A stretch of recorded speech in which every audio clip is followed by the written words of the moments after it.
like to call this City Council special meeting to order. Call to order and confirmation of posting and roll call, please. Mayor, this meeting has been posted in accordance with the Nevada Open Meeting Law. All members are present and you do have a quorum. Thank you. We'll now open it up for public comment. Any public comment in the room or any written public comment, and we'll wait patiently to see if anybody calls 702-589-9629. That's 702-589-9629 for public comment according to things that are on the agenda.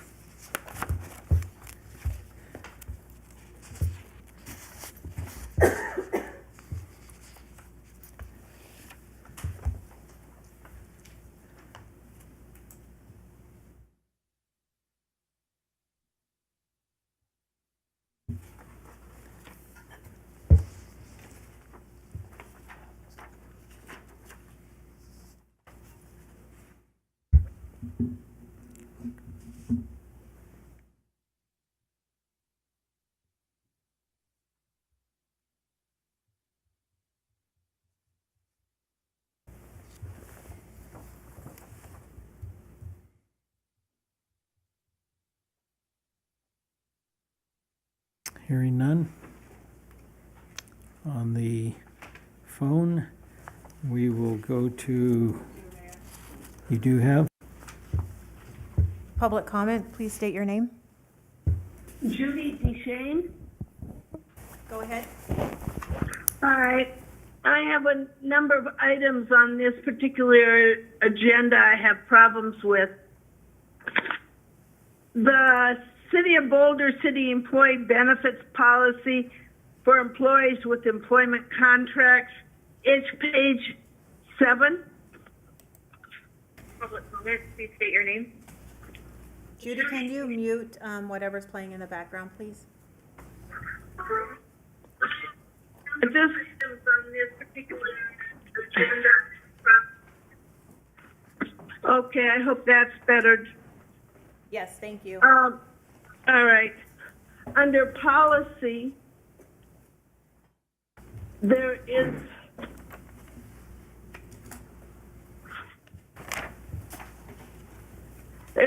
under B, where it talks about salary increase and benefit adjustment, it does not state that this is supposed to be a public meeting that these things are discussed at and evaluated at. And to me, it should. Because it even says if you're going to give them a bonus, you have to do it publicly. And I would think it applies to the annual increase too. Then under E, that should be stricken out. That is a bad policy. It says the city might or may buy up somebody's PERS when they leave the city employment if the council determines that they should. Now that should not be. We should not be buying up somebody's PERS for things they have not worked. And the same for the take-home vehicle unrestricted use. That should never, ever be there. There is no reason why city employees using a city vehicle should not account for their reasons and why and take it for the length of time they need it to conduct city business. To give somebody a car without any restrictions while we pay the insurance and the maintenance and everything on it is wrong, and it's hiding what you guys are doing. It should not be that way. We should have full transparency on car use and other items. And if employees choose to participate in the 401 or 457 pension plans, that should stay at their discretion and at their cost. At no point in time should the city itself be paying into extra pension plans for any city employee. We pay for their PERS. We do not need to be paying for their discretionary benefits on top of it. It's extra pension plans for them, and that's great, but they need to be funding that themselves. All right, then you go to the resolutions, 7616, 7279, and 7614. They're page 17, page 43, and page 59, and they're supposedly the restating employment contracts for the 3 employees who are hired and managed by the city council. But I have to wonder why there is nothing specific in there, and why is the one for Brittany different than the one for Tammy and Taylor? In Brittany's, it starts out with the fact that the prior city attorney was terminated, and then it talks about extensive recruitment things. Now, why that is what happened with Lorena Crum and Al Noyola. But those statements aren't part of their resolution, only Brittany's.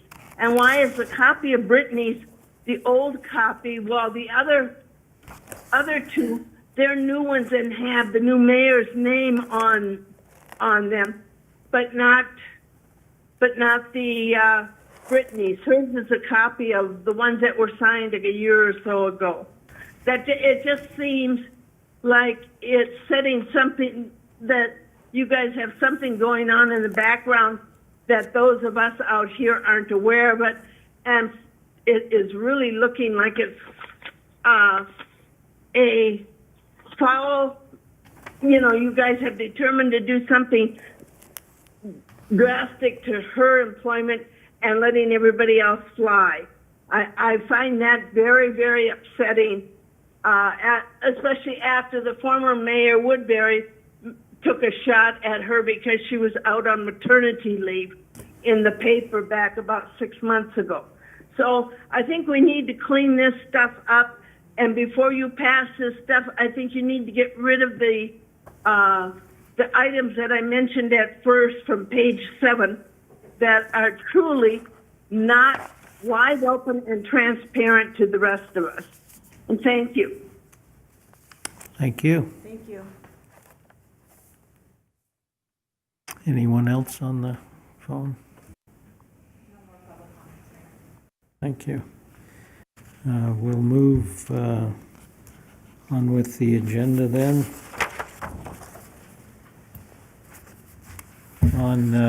For possible action for the special agenda, discussion and approval of resolution number 7605, approving an employee benefits policy pursuant to NRS 281.122 for certain benefits provided to city employees with employment contracts.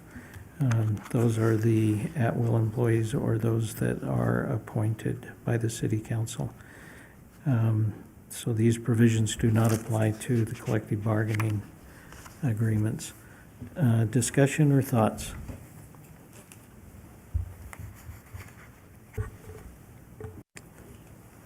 Councilman Thank you. Jorgensen?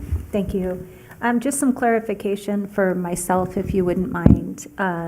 So the eligible for annual salary increase and benefit, B and C, it says at discretion of city council. That means that none of that would happen without a public meeting of some sort still? Good afternoon. Oh, sorry, just a second. Good afternoon, Mayor Hardy, members of City Council, Michael Major, Community Development Director. What I wanted to do is just a brief overview. NRS 281 says that a public body cannot enter into an employment contract that provides fringe benefits without first adopting a policy. This is a recent update to NRS. So Resolution 7605 would adopt that policy.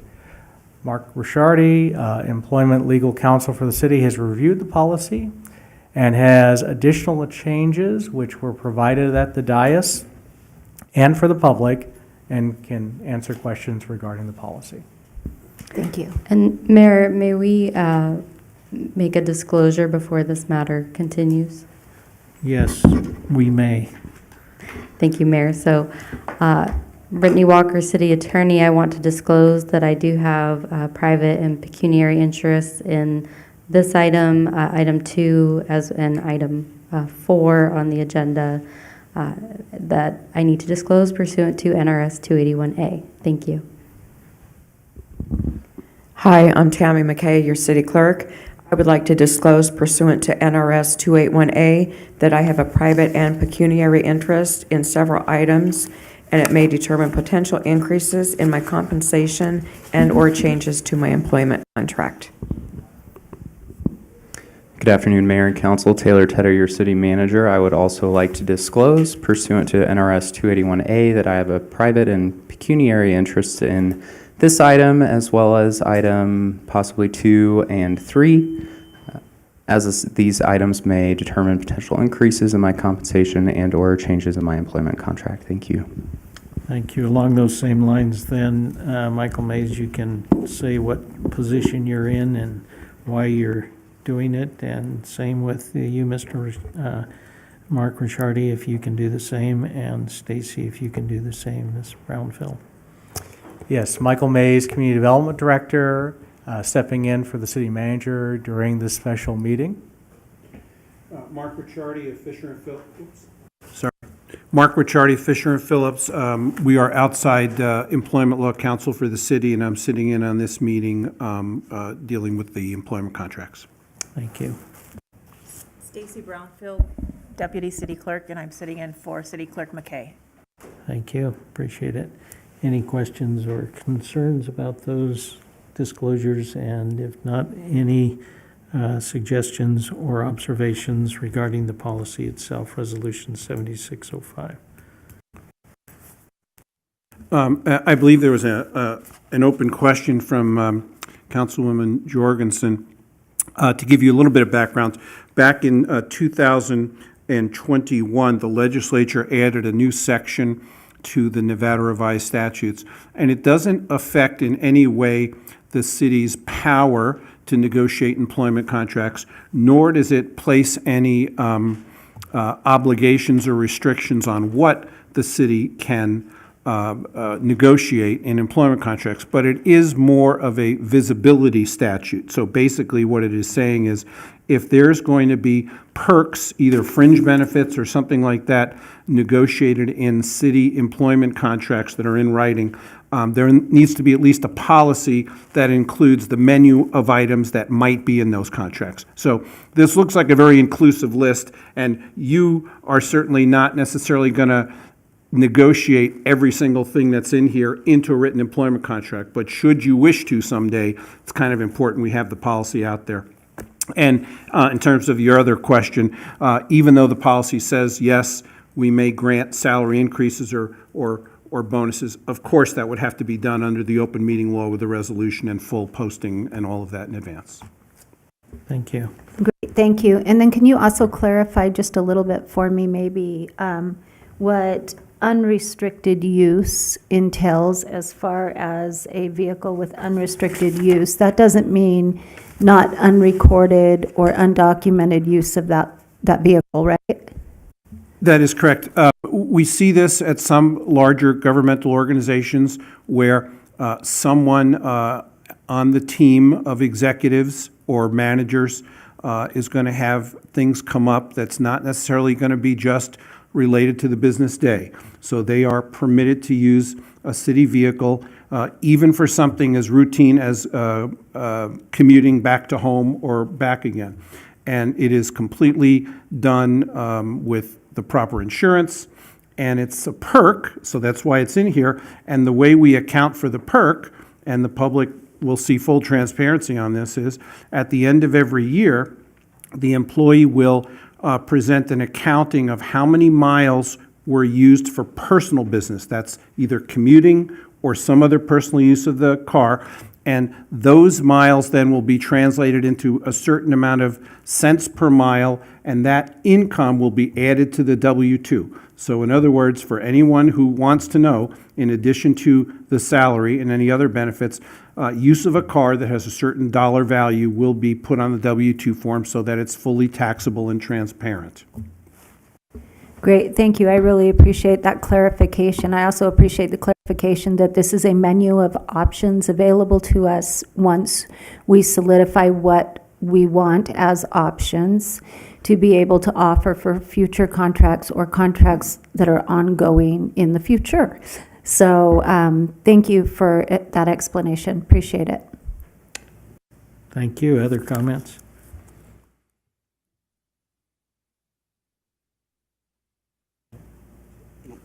Is there a motion to accept Resolution 7605? I move to accept Resolution 7605. I'll second that. Moved and seconded. Any discussion? Mayor, just to clarify, as revised with the update that's on the dais. As revised with the, is it the addition of C or with the addition of line item C? And that second was included. Yes. Any discussion? Moved and seconded. All those in favor say aye. Aye. Aye. Any opposed say nay. It has passed unanimously. Thank you. We will move to item 2, and this is going to hand this over to the proponent and author and have Councilman Walton help us out. Thank you, Mr. Mayor. I requested that the City Council consider the pay range for employment compensation for the appointed officials, city attorney, city manager, city clerk. In consideration, using the Evergreen class and compensation study that we've received to consider that as well with the information we've received. Now, procedurally, this item can be discussed here, but then also further ratified in our decision for item B, which is for each of the contract issues. So that's a separate item. So this one is strictly to discuss whether or not we want to consider the Evergreen class and compensation salary range. And I would also submit before the council for consideration the discussion of merit-based step increases within that range so that we can have more structure as we annually conduct the employment evaluations of these employees. That's it.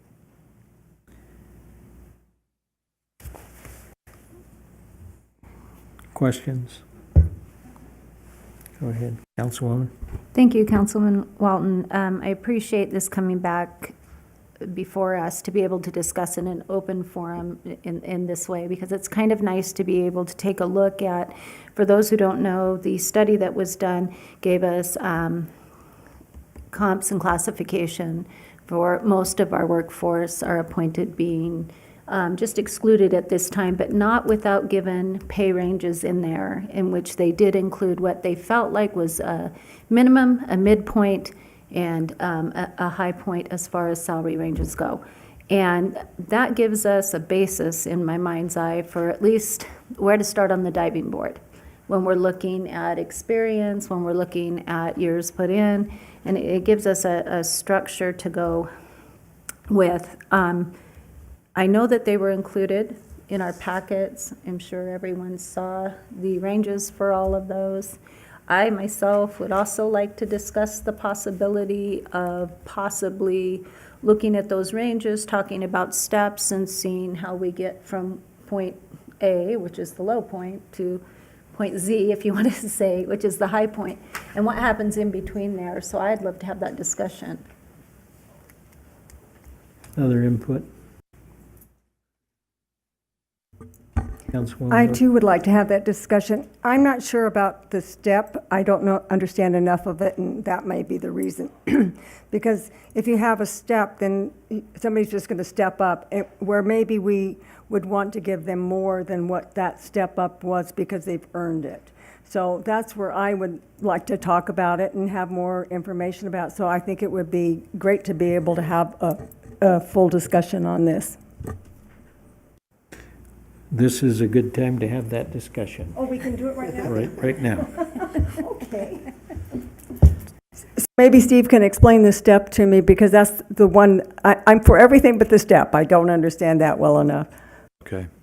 Thank you, Mr. Mayor. So as we look at the excerpt in the agenda of the Evergreen study, we see that for city clerk and city attorney, the low range is 130,396, and there's a mid-range, and then the published high range is 182,554, if I'm reading that right, 40.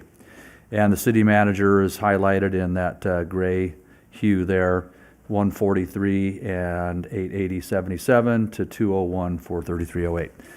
So I think before we get into the idea of steps, if we can put that for phase 2 of this conversation, I think it's worth having the conversation here. Is, do we agree with those ranges? Do we want to adjust those ranges? I think when we look at the totality of the contract, we might consider there being certain value there that might cause us to either add to or diminish from the high end of the range or wherever the ranges are that we establish. So I think, you know, in this particular instance, having the contract conversation later may cause this to be just slightly challenging, but nevertheless, I think we can discuss if we want to establish ranges, high, medium, and low to start, and then go from there. So that's what I'd like to start off with, Mayor. So as I understand, the council can do whatever we want. We're a council and we can decide to do whatever we want. What this does is this gives us a starting point and perhaps a middle point and perhaps a high point that makes the discussion easier to do what the council feels best to do.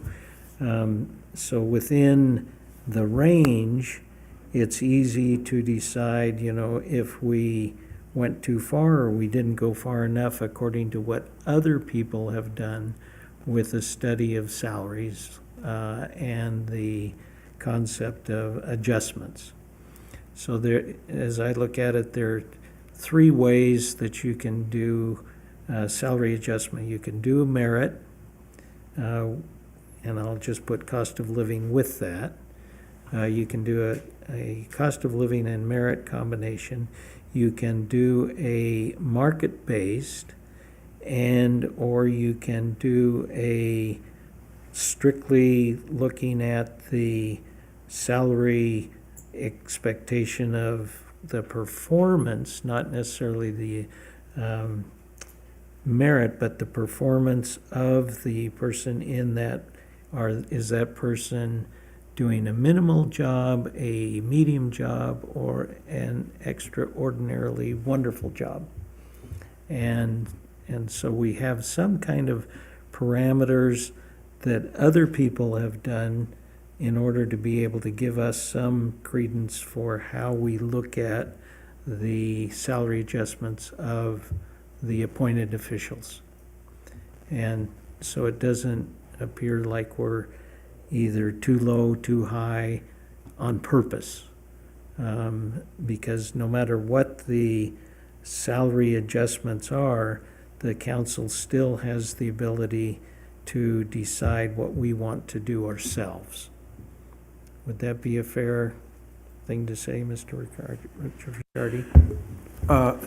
Certainly, that you never lose the power. I think the the nice part about having a range in terms of just certainty, both for yourselves, for employees and the public, is you've made a determination, whether it's accurate or not, at least a determination of what we believe the market is for this position, right? We believe that the low end is down here, the top end is here, and then the midpoint is here. Now, once you've made that sort of market determination and you've placed the person in that range where they belong at this point in time, then you have lots of discretion on how to move people along the range. And there's two ways to do it.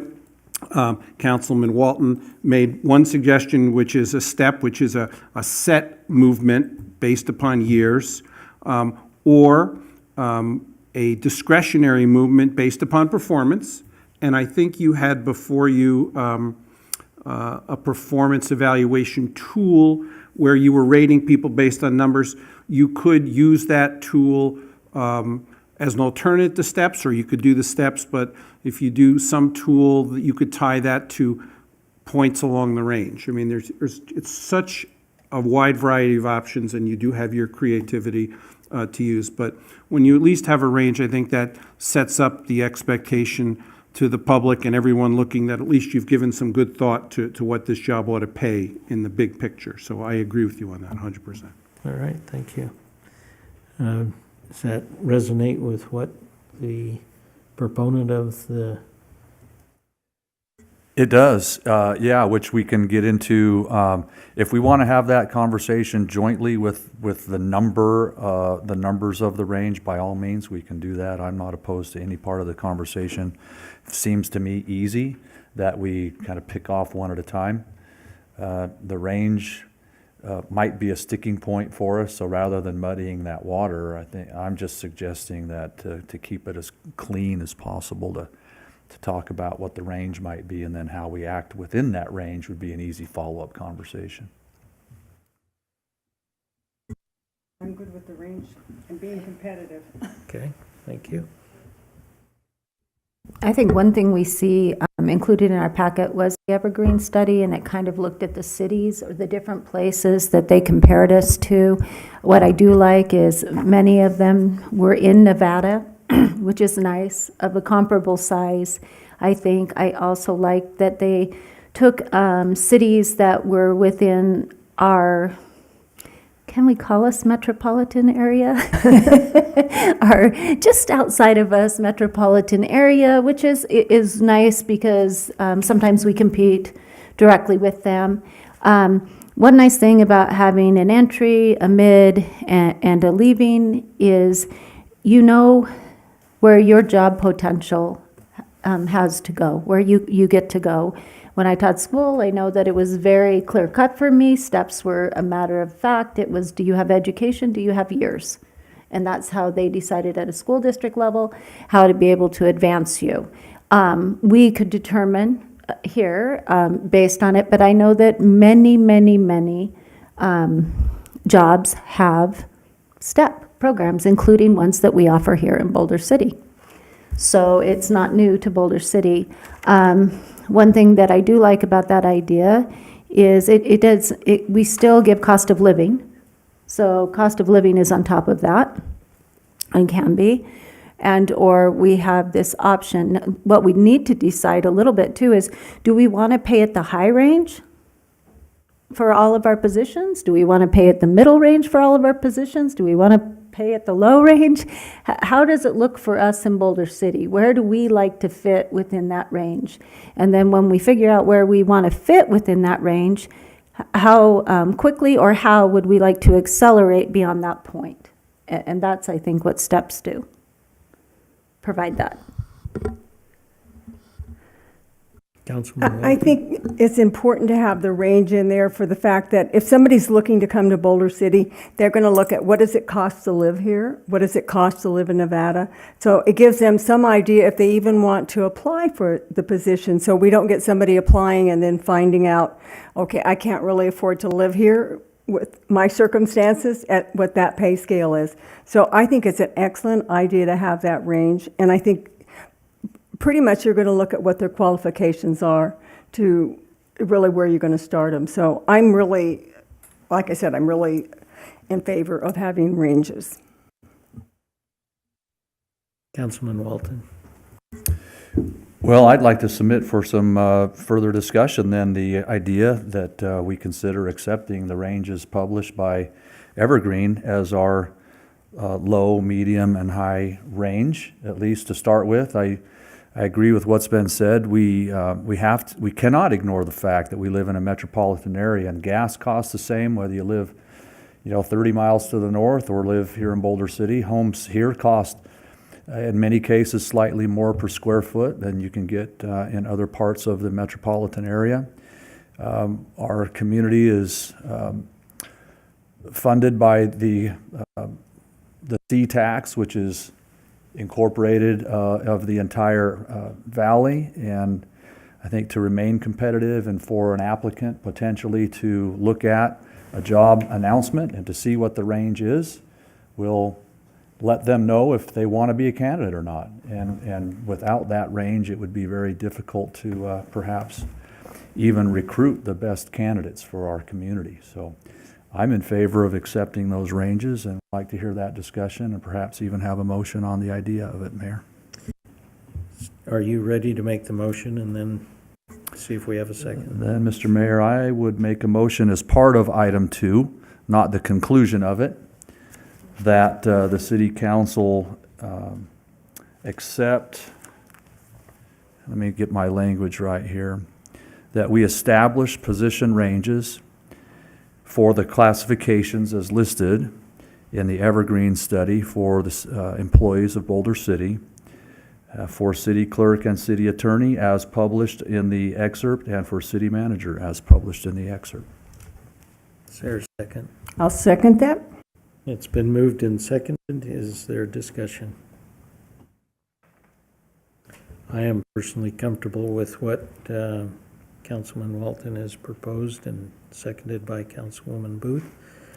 I think it gives us a good understanding of the reality of where we are and what we're doing and how we're doing, and looking at the greater area that we find ourselves in. I think it's appropriate to be compatible with that area so that we not only have the expectation when we come, but the expectation of where we can grow as an individual, as a family.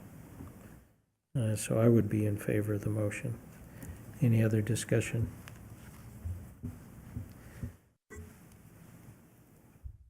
Seeing none, all those in favor say aye. Aye. Any opposed, say nay. It has been unanimous. Thank you. And Mr. Mayor? Yes, please. Part 2 of this conversation, and I appreciate Mr. Ricciardi's comments on the ways that the city council can choose to give increases incrementally. I'm giving one idea. Certainly it's not an idea that I'm married to. It's an idea I'm familiar with and that functions well.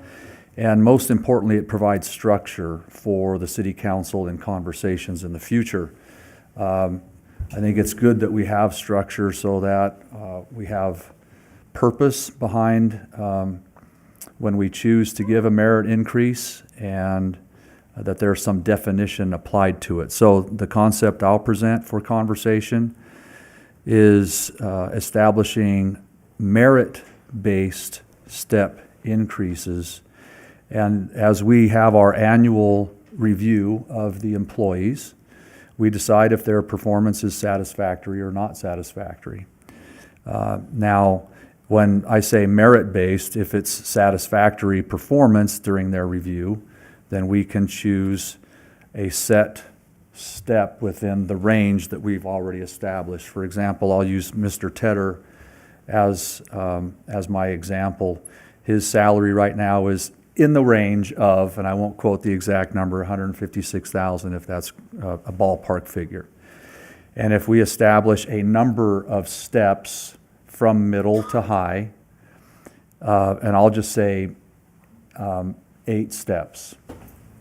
And if there's 5% from each step, so if we take Mr. Tedder's current salary and we do the math, and I haven't done the math on his current salary, but we would say 8 steps from zero or from low range to high range, and 5% in between. He might be at step 4, for example, today.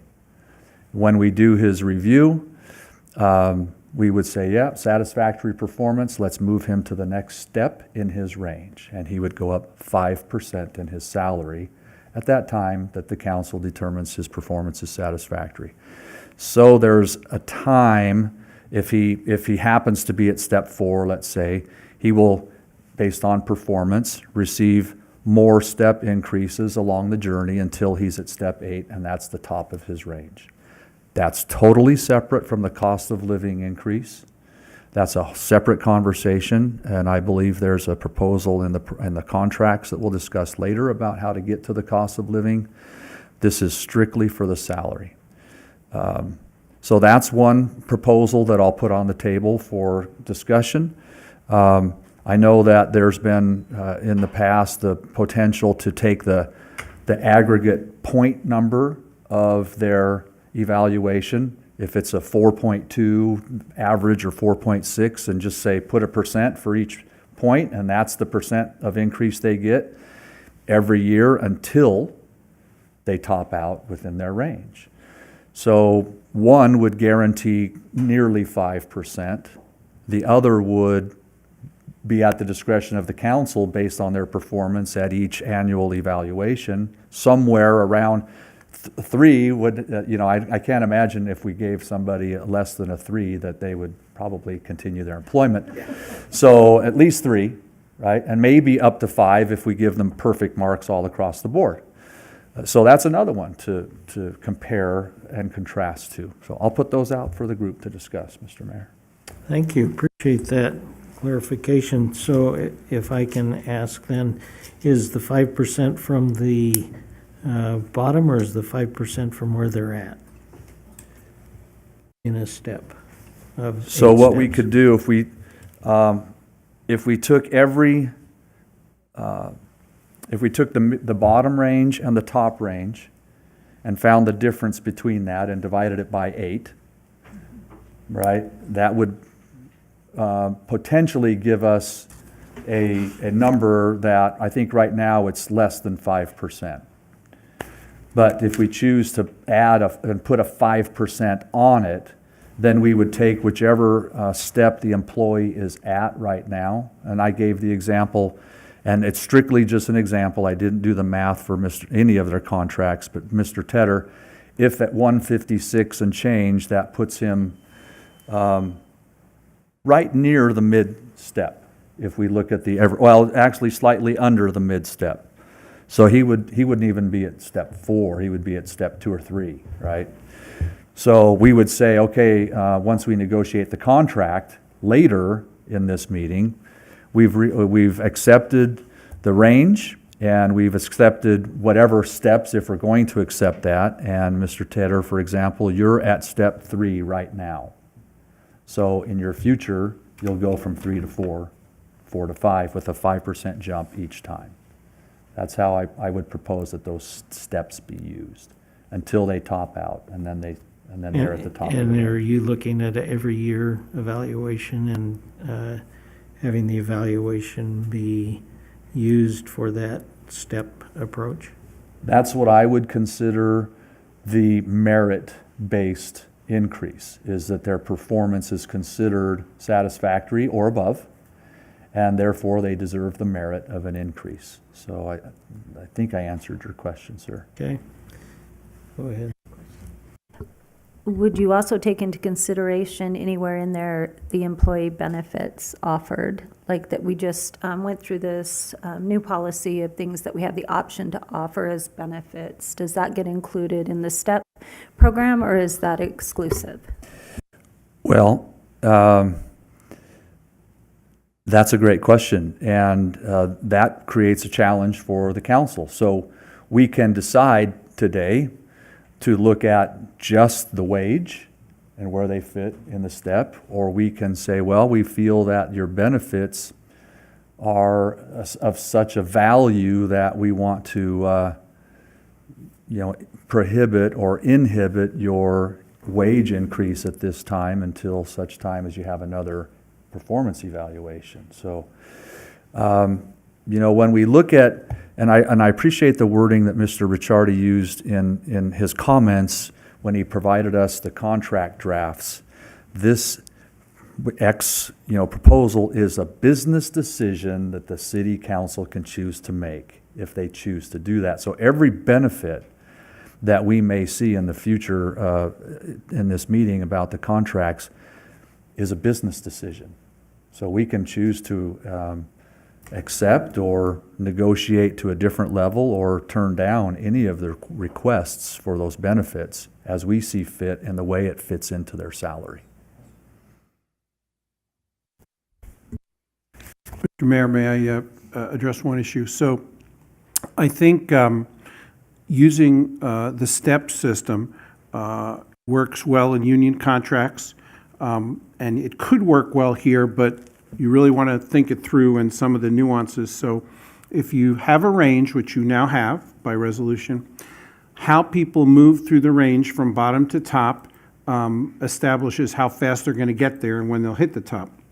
So if you do end up giving both the merit increase, which is the step of whether it be 5% or whatever, plus if you do a COLA on top of that, unless we were to change the range every year, which I don't know that you want to do, people would probably bump to the top before they get to a total of 8. So just you have to think about how to arrange your steps if you really want to do it that way, because the range is not in their individual contracts. So that is something you all would have to do outside of there.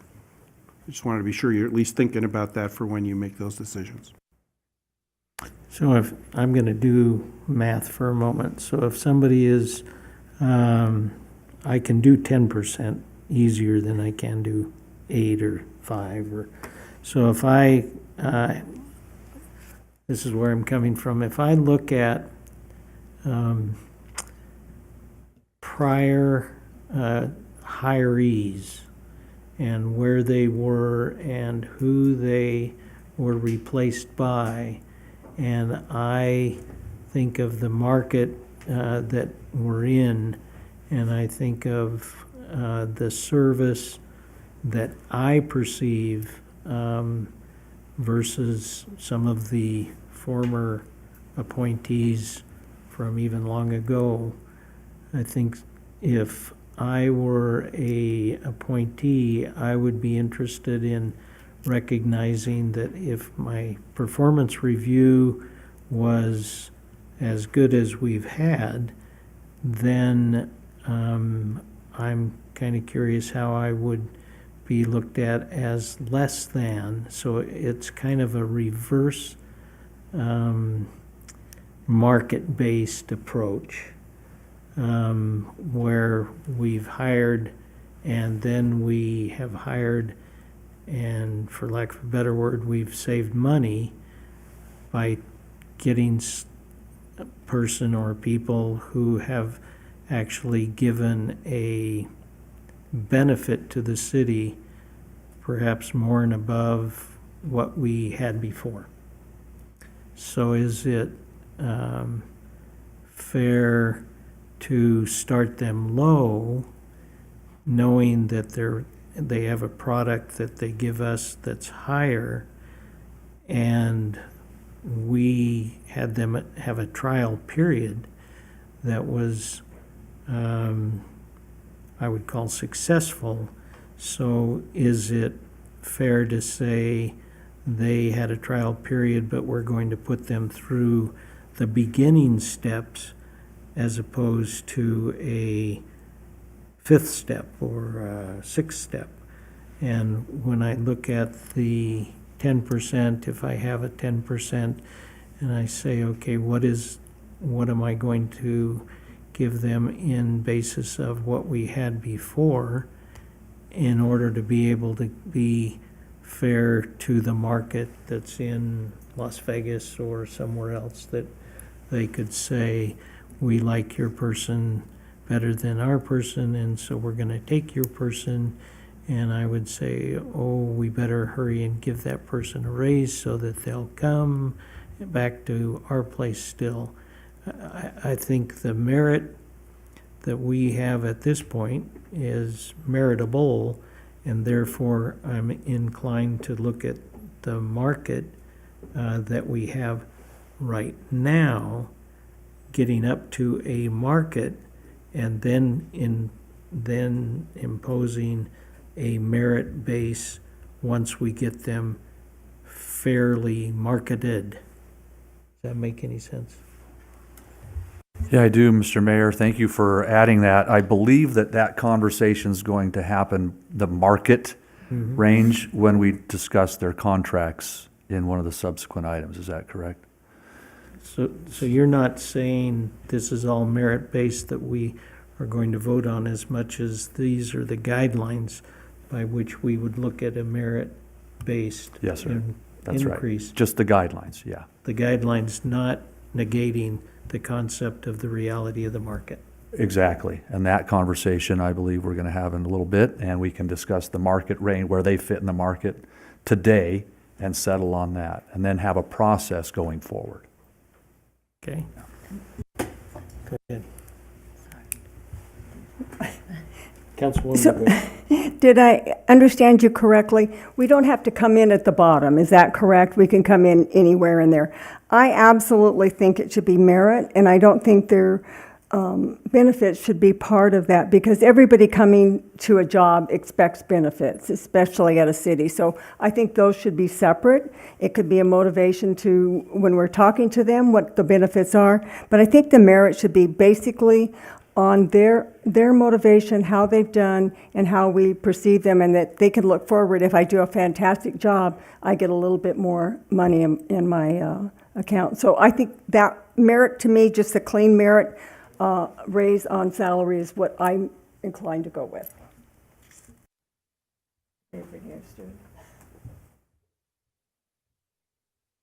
Councilwoman.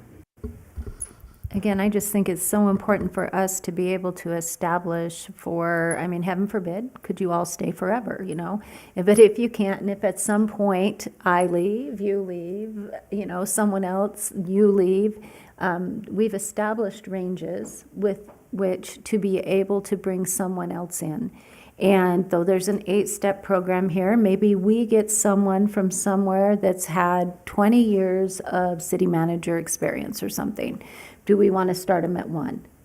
Well, no, I don't think so, because we'd be paying for that experience, and that's important to us, and that's one of the things that was valuable. So I think it's important to recognize, even though we give ourselves parameters, which I think is highly important, because otherwise the sky's the limit or the bottom of the bucket's the limit. I mean, and neither of those are a good business decision, as you would say. And this is our business decision, because this is the business of the city.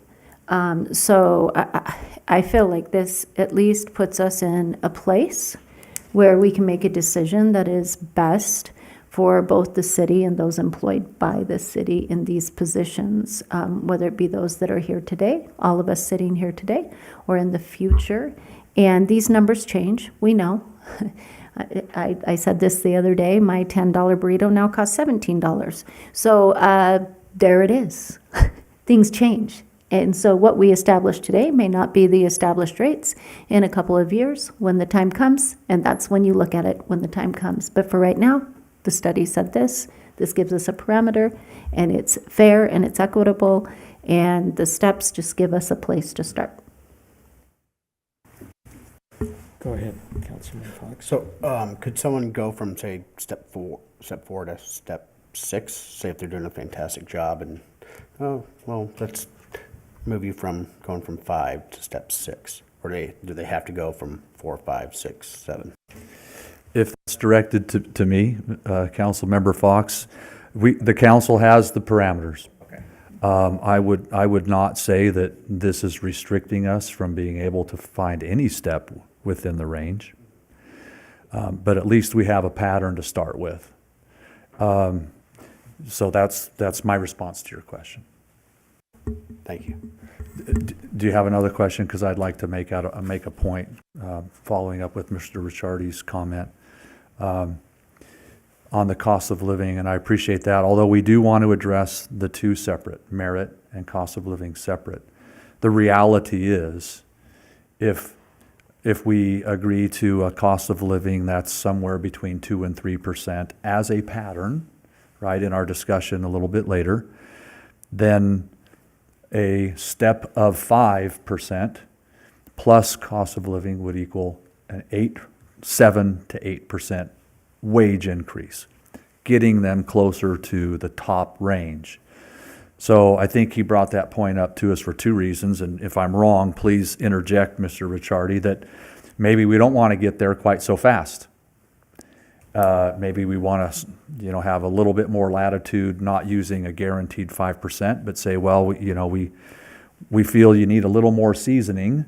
You're doing excellent for a 6-year city manager, but you're not there with the time in service yet, so maybe we want to bump our percentage down to the average of the evaluation score. And I doubt that we would see 5s all across the board, right? So it would be slightly less than, so maybe the raise would be cost of living 2 to 3 plus 4.5%, somewhere less than 8 total, so they take a little longer to get to the range. Or if we're comfortable getting them to the range, slightly sooner, then guarantee that 5 as merit plus whatever the cost of living is and go from there. Mr. Ricciardi, if I misspoke on any of your intention, please correct me. No, I think you hit the nail on the head. So I think to the extent that the council can leave itself some leeway to use some discretion, just as you said, and not tie itself in to ironclad steps right now, you'll have the freedom to do what you think is appropriate, either for current employees or to attract a new employee. I'm sorry, just one more comment, and then I'll yield the floor. It's just somewhere along the line, I think it would be helpful to find structure. I do like the fact that we do have the latitude to make choice, bump a step if we choose that, or skip one, or whatever the option is, but I think structure in our process will be very helpful so that it doesn't just become a very difficult decision as we debate too much, or maybe even get into too much of the minutia. So I'm seeking, this on the agenda for at least some structure for our decision making going forward. Thank you. Councilwoman George. I think currently written into the contracts, it's merit-based 6%, up to 6. Excuse me, the current contracts do have an up to on merit, yes, and And it's up to 6, right? I believe so. And when you see the new proposed drafts, you should have a lot more flexibility than that. So, But if we chose to keep that, that's where we've been, right? Up to 6 based on merit being production and workplace. Well, whatever we decide merit is, I guess, right? exactly. Just as You came to work, good Councilman job. Walton said, you really want a little bit of a structure on that. Yes. Right. So based on whatever we determine merit to be up to this point at 6%, up to 6% plus cost of living, which was put in last year to the contract, up to 2 to 3%, right? I think it was up to 2%. 2% with a max of 8 at the total. I mean, if you gave them Yes. everything. Yes. Okay, the max of 8. So I really don't think the steps are that far below, because the step would be 5 and cost of living could be 2 to 3. I mean, you could get to the same place. You could base it on their merit of their job.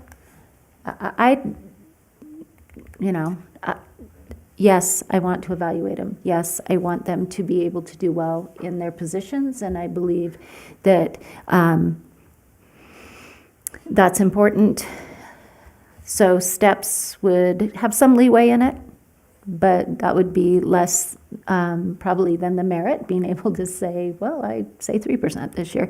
But it's also more predictable for them, for planning in the future a little bit too, which is kind of nice. So it has both sides to it, right, that you can look at. It at least lets you know where you're going, how fast you're going to get there. And there is a danger to getting to the high end right away, because that's as far as they can go. Yeah. And then they want to go somewhere else.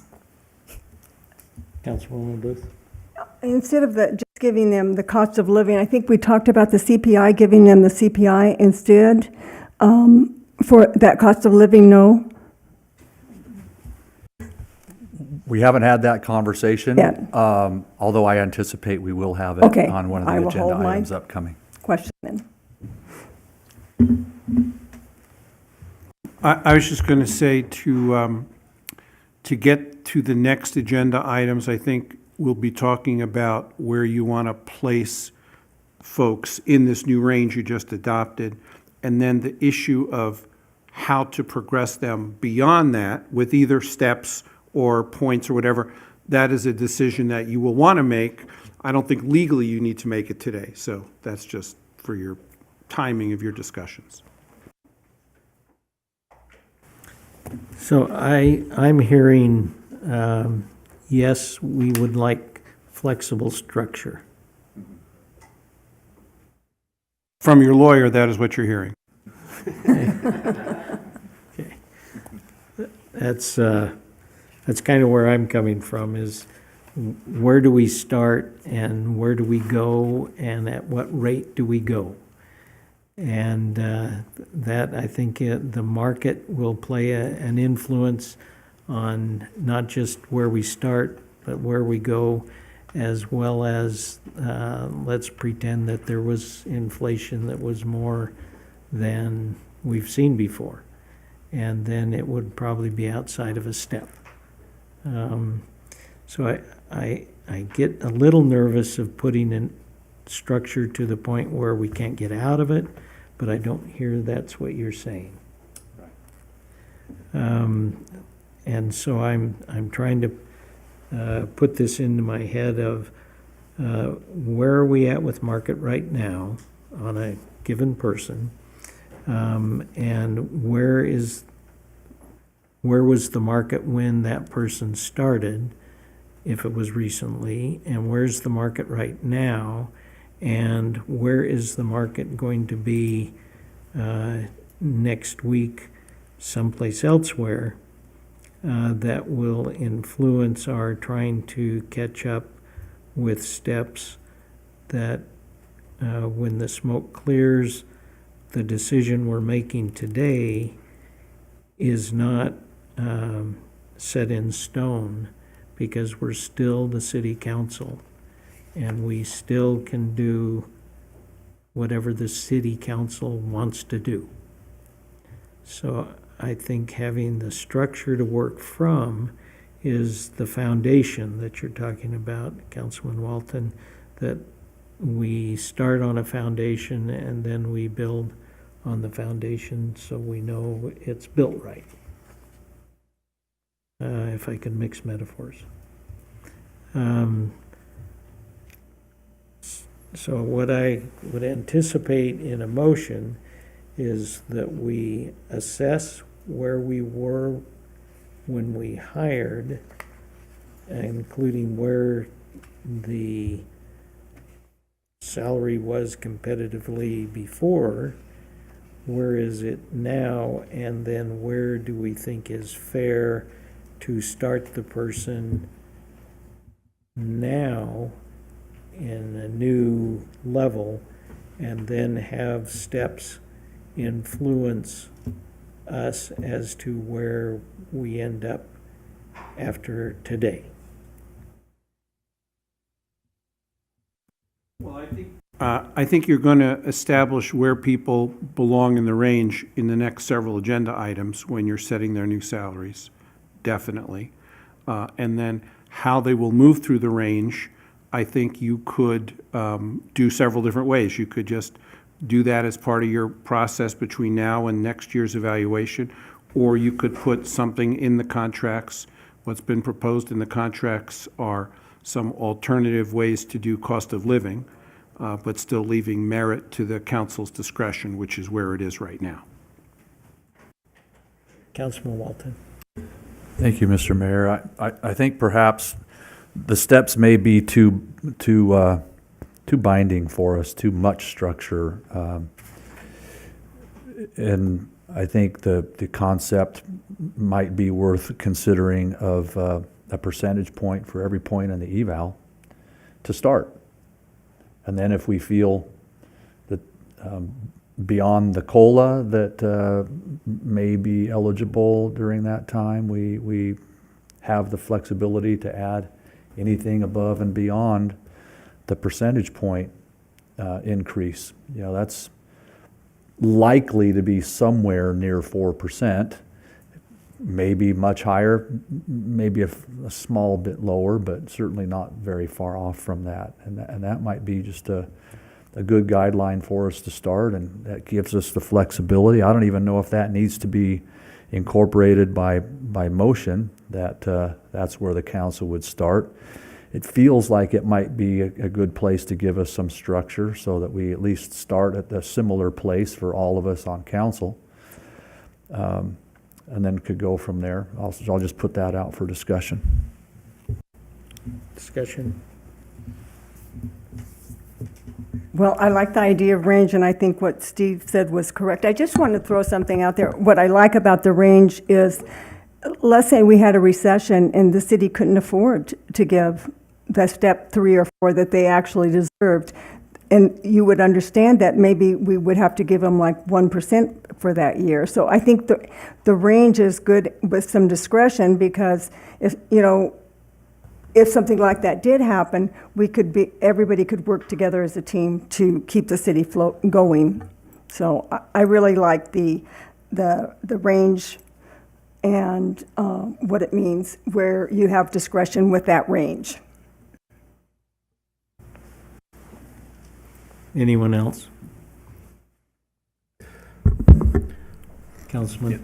So now that we have the ranges identified and the steps are too much structure, maybe just doing it off the evaluation percentages with the cost of living. I think that would be best, in my opinion.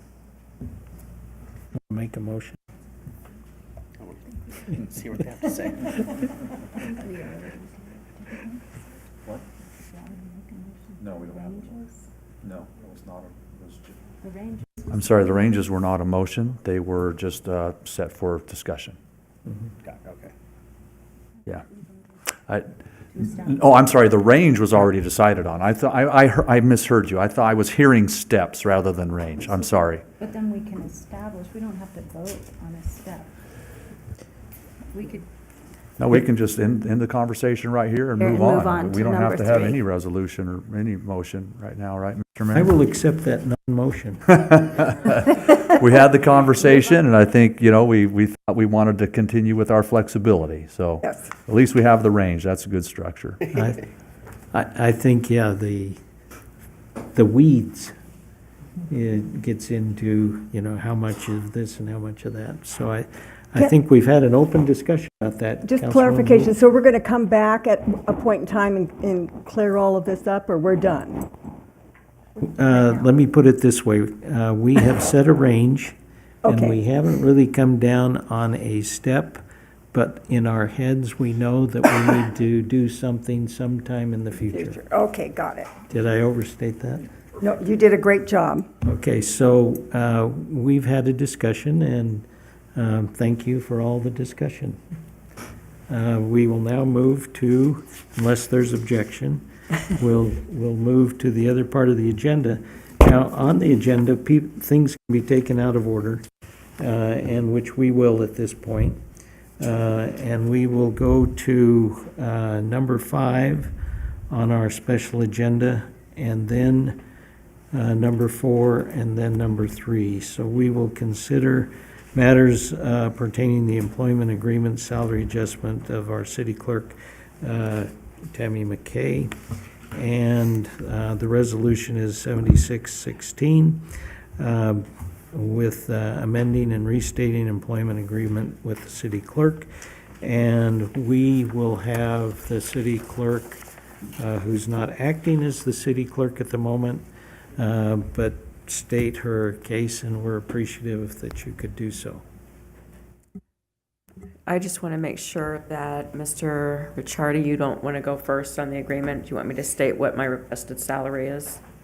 No, I think, I think you can go ahead, because what we have placed out for the council is the wording, the verbiage, the non-economic parts of the contract that we're all very comfortable with. So Okay. what's left are a couple of economic items, and I think you should go ahead. Okay, thank you. So today before you, I am requesting $148,000 annual based on the following. I have more than 19 years of experience in the city clerk's office. I have a Master Municipal Clerk Professional designation granted by the International Institute of Municipal Clerks. The city clerk position should be commensurate to department heads. Due to the level of responsibility, the position inherently has the potential for greater liability. The city clerk is required to uphold compliance with laws, statutes, and public notice requirements. City clerk works behind the scenes to ensure the smooth operation of local government, and it is critical to the city council. The city clerk acts as the liaison between the city council and its constituents. And I'll just give you, at this particular time, my salary doesn't even fit into the minimum qualifications that were requested by, or that were provided by the comp and class study. When I came into this position as acting, my salary was $144,000 a year, and then I was offered the full-time job with a pay range of $75,000 to $115,000 a year. I accepted the position at the highest salary range, which was $115,000. And I did get a 6% increase last year and a 2% cost of living. Finally, my request for $148,000 is within still the minimum salary proposed in the Evergreen Class and Comp Study for the position of city clerk. And I'm happy to answer any questions. So if I heard you right, you got paid less than what you were making before in order to be bumped up to a position that you now have. Correct. Thank you. The deputy city clerk would have made more than me. Yeah, thank you. Questions, comments, observations? I have a question, Mr. Mayor. Are we currently just talking the salary range, not the language proposal in the contract as well? Is that the case? Okay. Is there anything in your contract you want to change? All the proposals were provided to you. I'm happy with everything Okay. that Mr. Richard has proposed.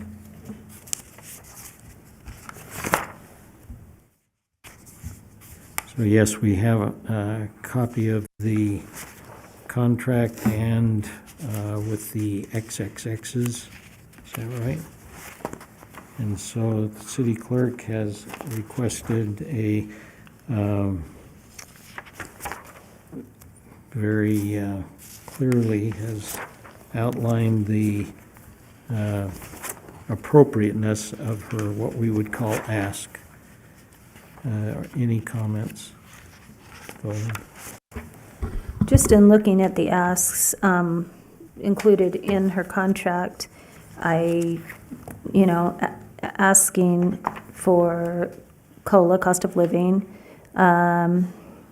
asking for reimbursement of business expenses.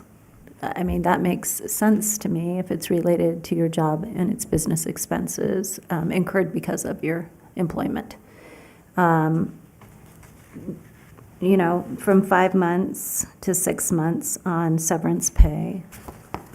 Is that correct? Yes, Yeah, that's one correct. extra month Yes. there. I mean, I don't see anything in the contract that she's asking for that raises concern for me personally, and feel like it's all within a doable ask, or actually should have been in it initially, to be quite frank with you. And do recognize, I mean, I kind of went through thinking, okay, what's the mid, bottom, whatever range is, as I'm looking, you did come in at 129. I mean, your bottom range is 130. So when I look at that, we are No, I definitely. came in less than 129. I currently make Right, 124. you came in at 115. Yes. You currently make 124. 4? Excellent. I was, because it looks like a 9, because I Oh, kind of okay. shut the 4. Sorry, I have it down here. So I gave you 5. It's okay. So 124. clearly we're not within range here. Clearly you've taken a cut. I mean, even if you came in at you're asking 148, that puts you, even if we did a 5% a year, that puts you somewhere between 2 and 3. If we did those 5% step raises, still on the bottom half of that pay range. So I don't think it's unreasonable, to be honest, to place her in that place, especially, you made 144, you said before, right? Yeah, as acting As an acting, in 2021. yeah. Interesting. So, okay, that's my 2 cents worth. Mr. Richard. Mr. Mayor, may I? So the business decisions that you need to make involve, obviously, the base salary and a couple of other little things that Councilwoman Jorgensen said. But on the cost of living adjustment, you will notice that there are still 2 options you have to look at. The current contract language is a discretionary cost of living adjustment between 0 and 2. Now, that could be changed to be between 0 and 3 or 4, whatever you want. Or as an alternative, what Ms. McKay is proposing is an automatic cost of living adjustment based upon a formula from the U.S. Department of Labor, Bureau of Labor Statistics, okay? So the U.S. Department of Labor publishes that CPI number we all hear about, and this proposed language would require the city to issue a cost of living adjustment each year based upon this formula. And that is certainly well within your power to do so, but I wanted you to look at it and make a decision to do that. It is in some union contracts here in the Valley, that automatic. It is not in any executive contracts I have seen anywhere in Southern Nevada similar to these, but that doesn't mean you can't do it. I just want you to think about it because you have to vote on it. Well, let's do first things first. I'll divide this up, so then we can talk about the contract. Does anybody have any qualms with the ask of 148,000 as her base? No. No, and I agree that what's been said already, the fact that, you know, where she was as the actor and then brought substantially lower, I call that back against the wall language, which to me seemed to take advantage of an employee and somebody who has served the city very well for many years. And so I just want to add those comments to my I have no objection statement. Thank you.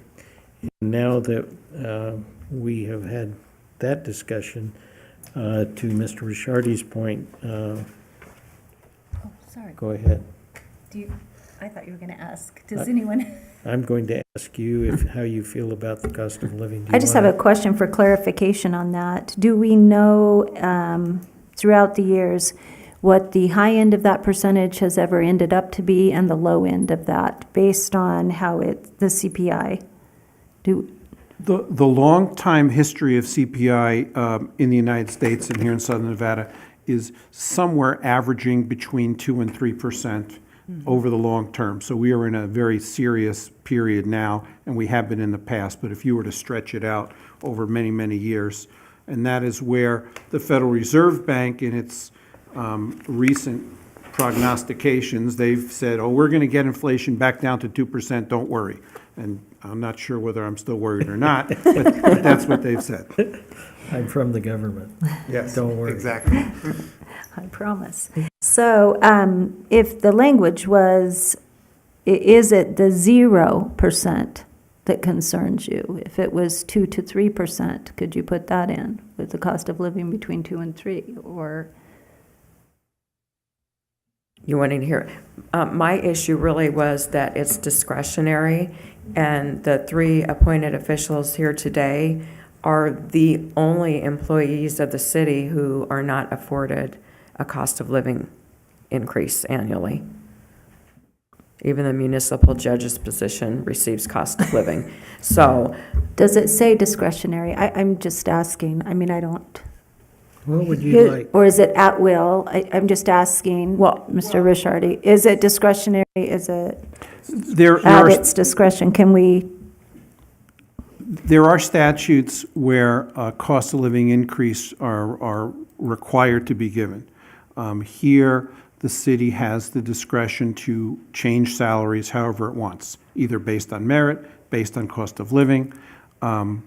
Some local governments tie the cost of living increase of the top officials to what the department heads get. That's one way they do it sometimes. Others by just policy tie it to what union people get. There's just so many options, it's dizzying almost. Councilwoman Booth. That's why I like the CPI, because it goes along with what is going along with the country. So if it's at 3%, you get 3%. If it's at 1%, you get 1%. So I think with the but it, like he said, it does average out between 2 and 3 long-term.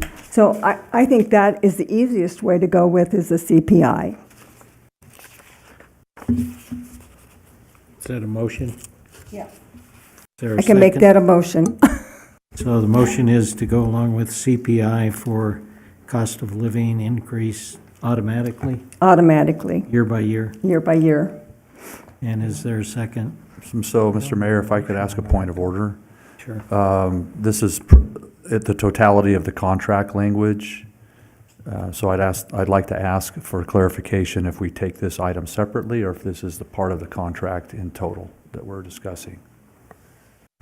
My suggestion would be, just so that we don't have disagreements or misunderstandings later, the partial red line which you've been presented to has, I think, 3 decision areas: base pay, how you're going to do the COLA, and then I think it was a business expense section, and the severance.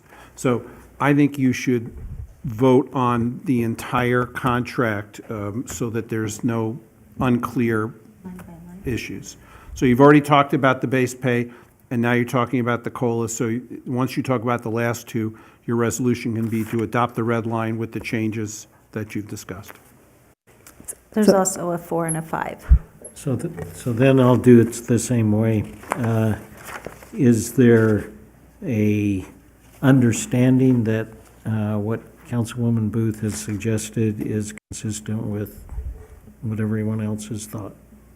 I support the language in the contract, the red line proposed language in the contract, which is consistent, I believe, with what. Yes, and I'll amend my motion to agree with that. So we're not actually taking a motion yet because we're going to do the Oh. whole thing Right. in one.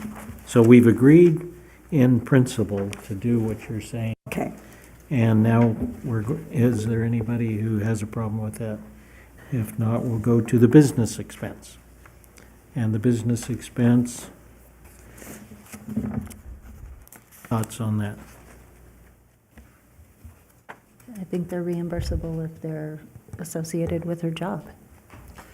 And so if there's no contesting job-related business expenses, I would accept a motion that we adjust the salary to 148, including a COLA that is done yearly according to the CPI and including job-related business expenses. I would accept that motion.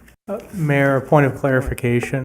You've got 2 agenda items before you. Item A is resolution number 7616, approving agreement 23-2024 as amended on the dais. So that's the contract. And then the separate resolution 7600 approving the salary adjustment. So I would recommend doing the contract first, then the salary adjustment. Okay. So I'll accept a motion to do the contract. I'll make a motion for resolution number 7616, amending the contract and the red line corrections. Is there a second? I'll second. Seconded. Any discussion? I had another item under section 10 severance that I wanted to bring up. Sorry, wasn't able to get to that before the motion flew out there, but, We're having the discussion, so you can bring it up. so, it's under, item, or section 10 severance, and the new number is 2, if I can read that correctly. And this has to do with the COBRA coverage, in the event of separation. And the added language is, and his. As a matter of fact, on a side note, I think every one of the pronoun terms in here is his when we're writing a contract for Tammy McKay. I think we can fix those, can't we? Yes, if you look at the very top, there's a header on every page that Oh, says this her. red line is subject to proofing. Okay. So anyway, her. But I would ask that whatever the coverage is that the individual has upon separation, that's the COBRA coverage that is provided. And if there wasn't dependent coverage at the time of separation, that there wouldn't be, that the city would pay for after separation. That's the only thing I found there. Steve, is that in the contract? I thought, Well, it's in my section, under severance, section 10. Mr. Shardy, mine isn't redlined. I believe that's current contract language that neither Ms. McKay nor I made any changes to. So you're free to change it, but it's current contract language. I have mine on the electronic version. It's under. What you're saying, Mr. Rishardi, is the current contract language implies or explicitly says COBRA is covered according to the current. Wait, contract. I apologize. One moment. I apologize. There was a change proposed by Ms. McKay to add independence to the current contract language. And I didn't see a difference because if they, like you said, if they've got dependents covered now, you want them covered on the COBRA period as well. Yeah, and I don't have any problem with that. I'm just suggesting that we somehow clarify that whatever the coverage is the employee has upon separation, that's what the city continues with. I agree. That is a good nuance that we should probably capture there. Fair enough. Well, that, anything else for discussion? Mr. Mayor, I had no other items. I'll yield. So I will accept the motion on the contract that includes the COBRA separation as been discussed. And anything else in the nuances of the contract that we're voting on, Mr. Rishardi? I believe there was just if you go down under the comments section, there's comments 1, 2, 3, 4, and 5. 5 simply changes the available severance pay to 6 months. It's 5 months now. It would ratchet up to 6 months under the current language in March of next year. So having it go to 6 right now is what you're voting on. That's what you brought on the extra month. Any anxiety with any of that? So we are going to vote on the current contract extension, 7616, if I have a motion to do so. I'll make that motion. No, So it's been moved and seconded. Yep. And As any amended on the discussion dais, other right. than what we've had? I believe there was already a motion on the floor. yeah, there was. A second. I forgot, I'm sorry. Any other discussion on the motion that's on the floor already? All those in favor say aye. Aye. Any opposed, say nay. 7616 has passed, then we go to 7600. Mayor, just to clarify, who was the second on that motion? Thank you.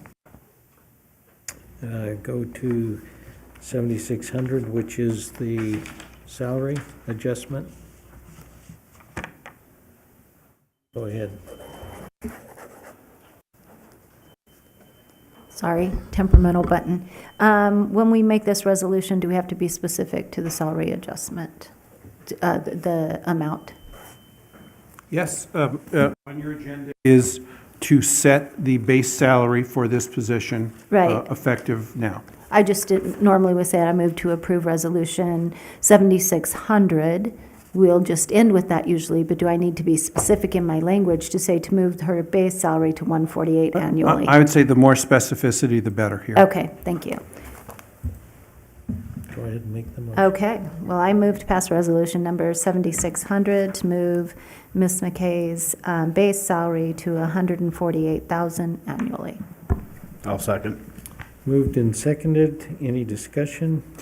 I have a question, Mr. Mayor. When would you like that to be effective? Immediately, July, upon her last evaluation date? A year ago? I think you certainly have the power to do pretty much whatever you want.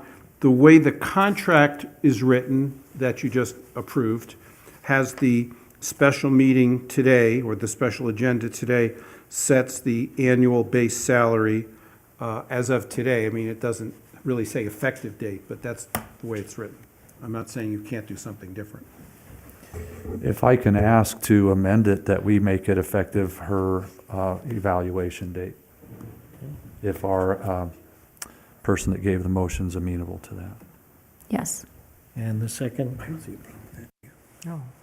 So the motion and second is amended to have the pay evaluate, or pay increase go into effect on the day of the evaluation, which was? March 21st. March what? 21st. March 21st. Any discussion on that again? Seeing none, all those in favor say aye. Aye. Any opposed, say nay. It's unanimous. Thank you very much. Thank you, I appreciate all of you. Thank you.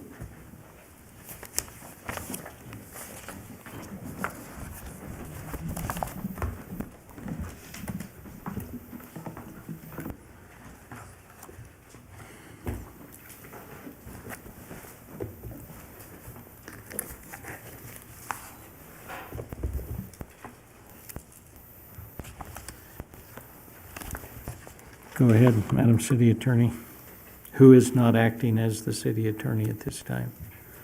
Thank you, Mayor and council members. Good afternoon. Before you are the resolutions 7599 and 7615.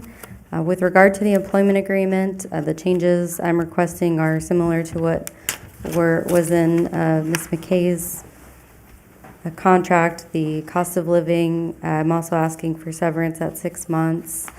And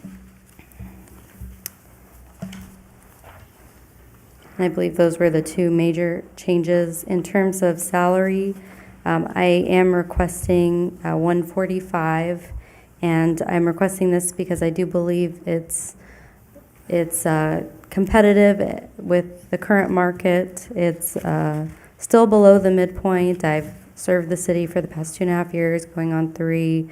And I think it is reflective of that experience and competitive with the market at the 145 rate. I would also request that if similar provisions in the cost of living are approved in my contract, I would like it to be effective July 1, 2023 instead of 2024, which is the current language.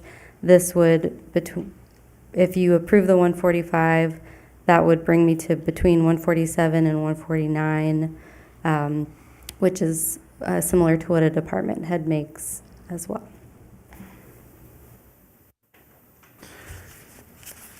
Any questions before I go into my PowerPoint?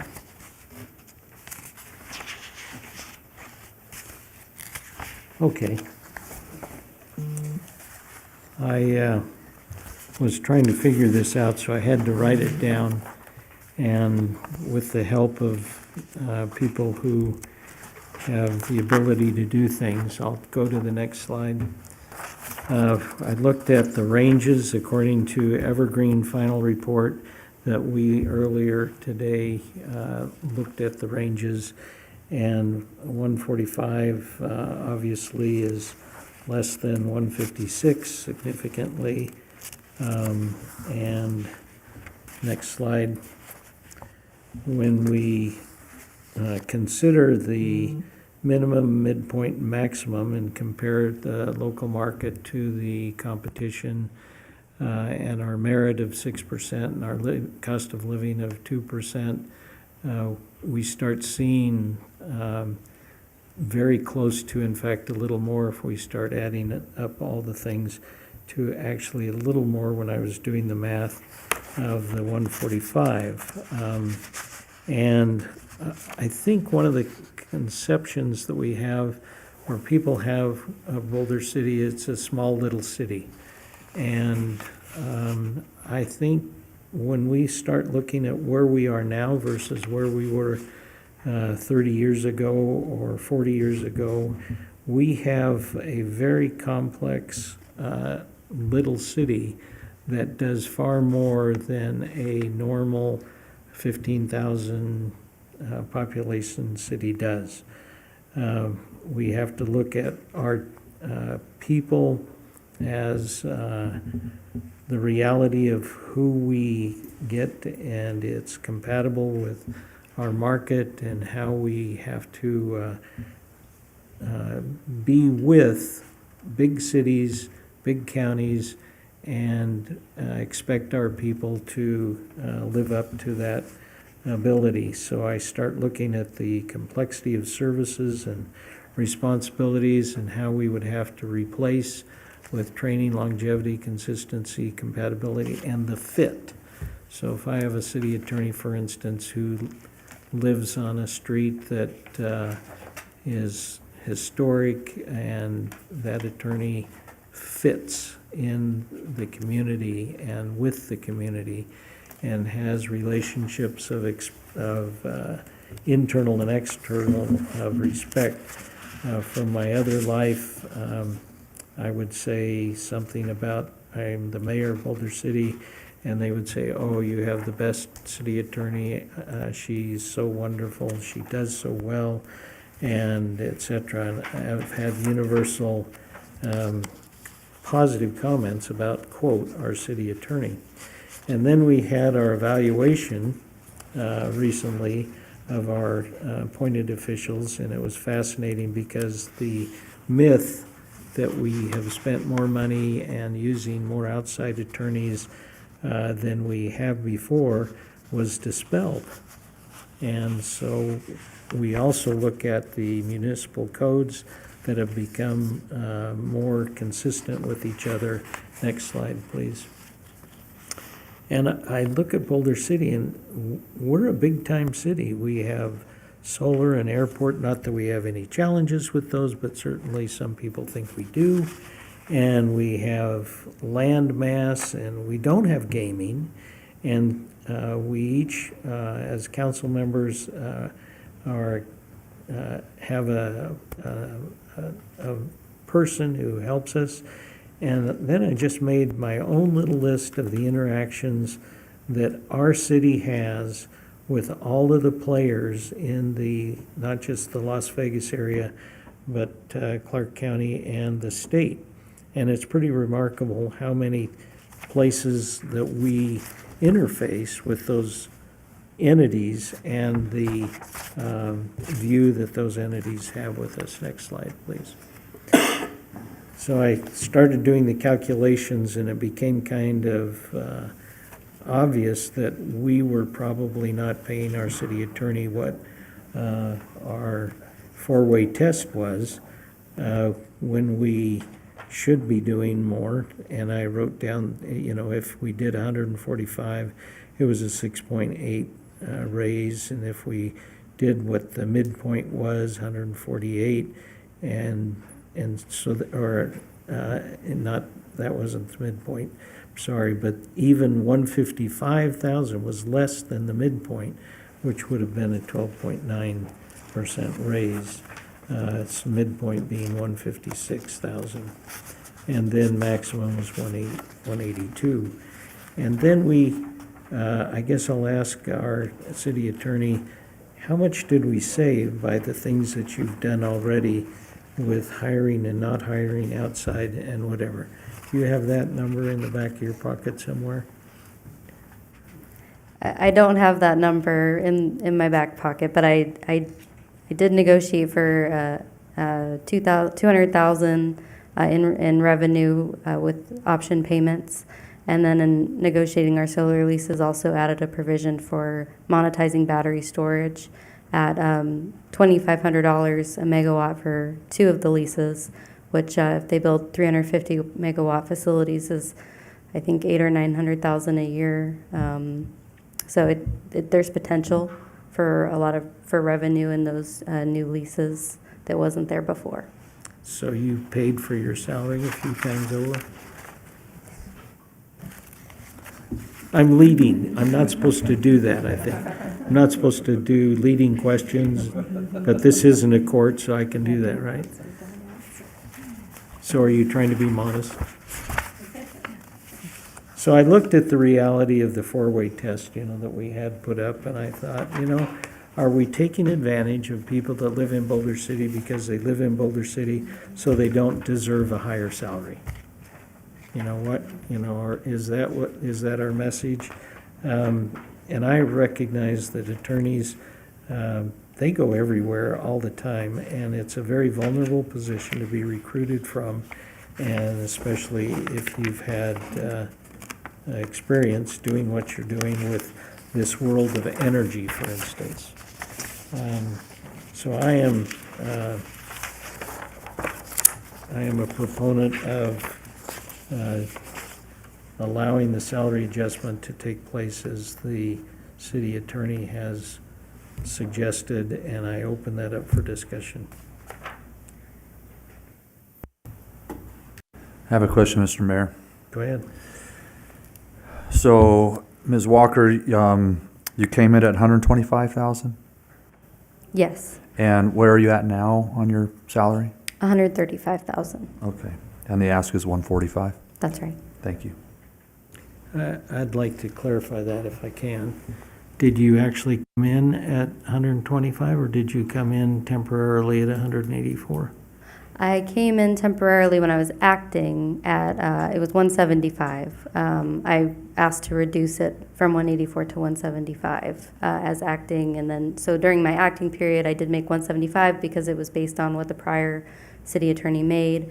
When my contract was approved as full-time city attorney, the salary was set at 125. Okay, and you're willing to do that? Yes. Okay, all right. Other questions? Councilwoman Booth? I think just because we're Boulder City, we should never take advantage of anybody, and everybody should be paid a fair salary, what they're worth, and what the market is. So I just think it's important. It's important, too, that you get what you pay for, and that is so, so true. So I'm with you about keeping and paying our people properly. Is that a motion? I'm going to try it. I'll try it one more time. I make a motion to adopt Resolution 7615. Is that good? I'm going to look over here and see. Mayor Hardy, just to clarify, so just like with the prior consideration, you've got 2 items. The first is resolution number 7615, approving agreement 23-2013. And then the second item, which will be in terms of the compensation, is resolution 7599, approving the salary adjustment. So we need to do 7615 first. 7615 first. And with 7599, just a point of order, you have on the dais an updated version of 7599. So with that motion, we ask that you adopt it subject to the updated resolution at the dais. Mayor, if I may, Go ahead. I just want to make one point of clarification on the contract. just with regard to my request, if the council sets my salary 145, I would like the effective date of the cost of living to be July 1, 2023, rather than 2024. Or setting it at, because that would bring it to between 147 and 149 in July, which is comparable to a department head. Or if it's set at that now, then that works too. So I might have made this unnecessarily complicated. Is that in the updated version? No, what I think we can do that will accomplish what Ms. Walker is asking for is you vote on the base salary, which is that $75.99, and vote on it at, based on what she's asking, you vote on the 145. And then 76.15, which is the boilerplate part of the contract, you can vote on that as it's before you with the change that the effective date of the CPI-based COLA is July 1st of '23.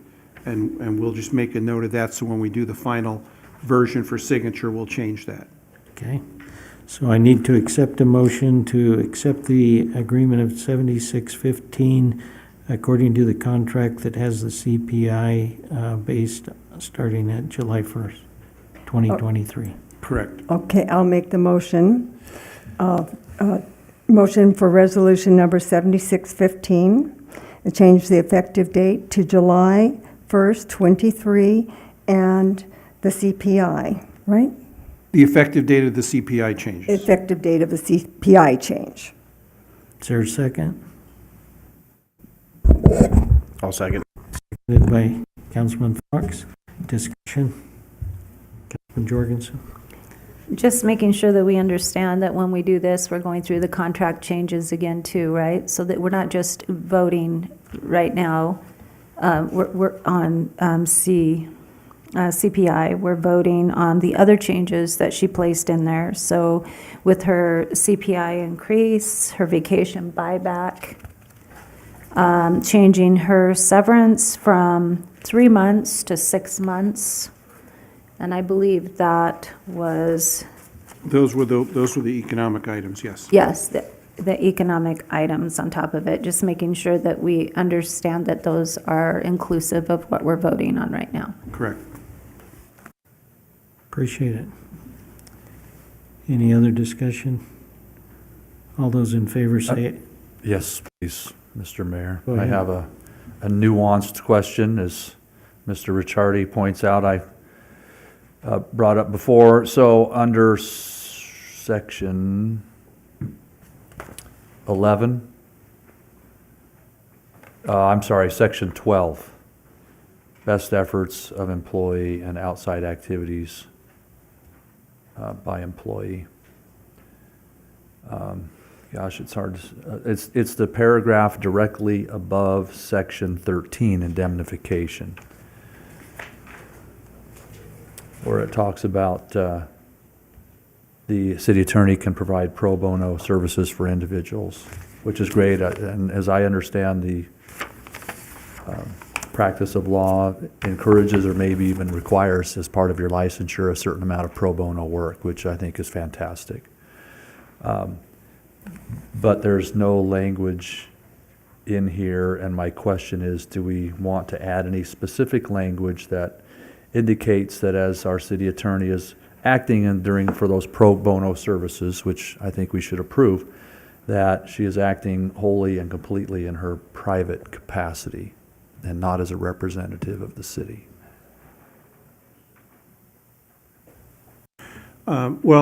We looked at the ethical rules, and we also looked at Nevada Revised Statute 7.065. And were she to be giving any pro bono legal advice, she would be bound by several different sets of regulations that it could have absolutely no conflict with her duties as a city representative. So she would not be acting as the city attorney in any of that. So I don't. So it's clear enough as it is? It's clear enough. As lawyers, our licenses hinge on doing things right, so I think we'll be fine. Thank you. We've had a motion and a second, and we've had discussion. Any other discussion? All those in favor say aye. Aye. That's 7615, and now we're on 7599, which would update the COLA for July 2023, and would be setting her salary at 148, base salary at 148,000. Is that correct? Cola's already set. Mayor, just to clarify, we would be looking for a motion adopting Resolution 7599 as amended on the dais As amended on the... with that dollar amount. Mr. Mayor, Yes. I'll offer a motion to approve Resolution 7599 as amended on the dais with the base salary of $148,000.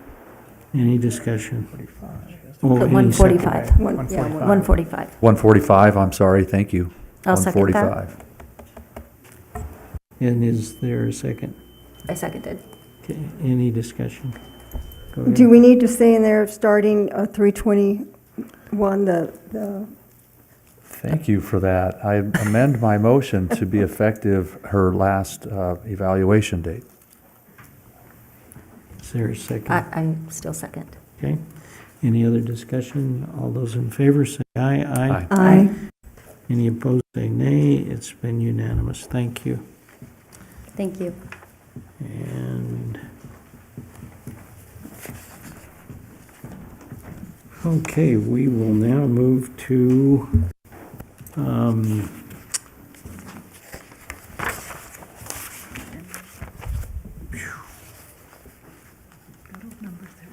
Mr. Tedder, and that is the number 3 on the agenda. And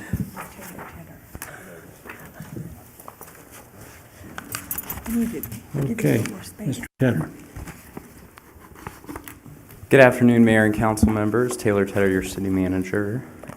So today you have the same 2 items before you, the resolutions. The first is the restated employment agreement. So I will go ahead and go through that with you on the proposed changes. So I will just go ahead and start with section 4 on compensation. So I did include a handout for you related to this item and my request. So the requested salary is $196,820, and that is based on the classification and compensation study. So when Evergreen did this study, these were 2020 comps that they were looking at in 2021. And at that time, so they produce an implementation plan for how the city could go about implementing those ranges based on where people are at in their current range. And so where I was at based in my hiring range, Evergreen said at the time in 2021, my salary should be $187,648. So that's towards the top of your handout. So the one-time adjustment is based on market conditions currently. So the next section of the handout, you have the historic salary information for the past city managers. And then there's a section on comparable nearby positions. So I looked at about a 35 mile radius of Boulder City. And while I don't think I would want to be the city manager of Las Vegas or Henderson, I did include those in there. They're all at about the close to 300,000 mark. However, I do believe that a deputy or assistant position would be comparable to the types of duties and budgets that I manage here, being your chief executive officer over every employee and ultimately responsible for the decisions of every employee. And then I also included a section of our current compaction that we have, but I do think the number that I am proposing is based on market conditions and would be fair for a city with our budget size, looking at other cities. And if you'd like to stop at each section and then you have discussion amongst yourself, or would you like me to go through all sections and then you have discussion? Please go through it. Okay. So the next section, it's the similar change that were in the last 2 agreements that you approved. So the annual cost of living, that's the same language that you have already approved. So in the city manager agreement, city manager agreements across the country typically have some type of added life insurance. So this is already in my contract. However, at the time when I was hired, there was a cap put on the annual amount of life insurance cost that the city would pay. So currently the cost is not over the $600 a year, but eventually, since I do want to be here a long time, I do believe as I get older, the cost will increase. So this is just a cleanup that you wouldn't have to do at a later date. So then on page 3, subsection 5, the payout of vacation during or sick leave during employment. So this is just the addition of allowing me to participate in the annual vacation buyback program on the same terms of department heads. This is in the last 2 agreements that you approved, the same language. Moving to item 7. Access to city-owned vehicle. So typically, in the ICMA, the City County Managers Association, they do have a model employment agreement. And looking at employment agreements across the country, there is always some type of either car allowance or car provided for the city manager. My current employment contract, I do have to drive my car to work, my personal car, and then I can drive the city vehicle. And then I have to go home, but if I'm traveling or have to stop at Albertsons or something, it ends up creating a lot of extra time of me going back and forth to different places, and it would save me hours that when I could be working. So this would save me time and allow me to do more work and be more efficient. And Mr. Ricciardi explained when you implemented the benefits policy that I would be paying federal tax on any benefit. I've already found an app called TripLog that will track me via GPS, and it will track the miles, and I can just put personal or business, and then that would be submittable to finance every January so that they can put that on my W-2, and I would pay the $900 in federal tax or whatever that is. And then I'm currently not eligible for IRS mile reimbursements. This is, again, just some cleanup that if there was no city vehicle available to me, that I could drive a personal vehicle and be reimbursed at the IRS rate. Currently, I would have to come before council to have that approved. So anytime, if I did that, so I've never submitted for mileage, but I also probably wouldn't need that with the city vehicle. So it would be very rare if that occurred. Under section 8, under subsection 2, so the 457B retirement plan. So this is a common thing that is typically included in city manager contracts across the nation. I did look at the ICMA model agreement. It's typically either a percentage of income or a flat rate. You can decide on that. I did propose 10%. Per year until I'm vested in PERS, which is December 31st, 2026. And at that point, that would cease.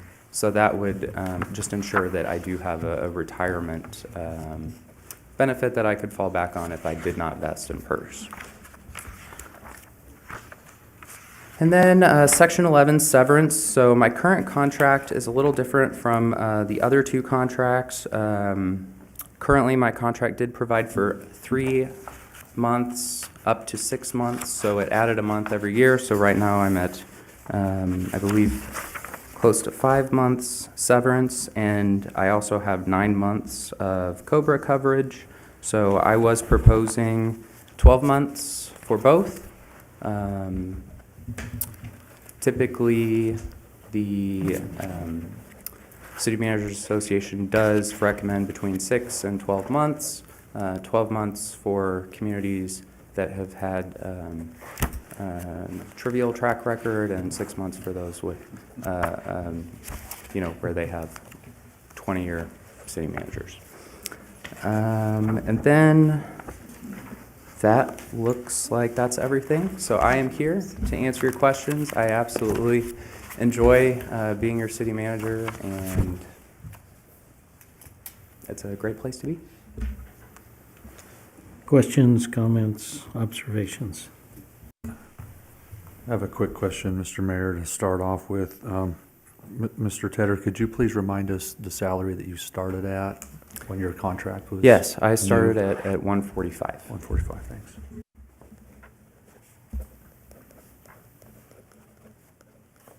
And where's that on our midpoint? It's towards the bottom. Below midpoint. Mr. Mayor, the bottom of the range of the Evergreen study is 143,880. So 145 as his starting was just less than 2,000 above that. Thank you. Comments?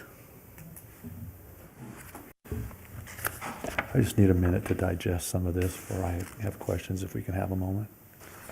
While you're digesting, other comments? Councilwoman?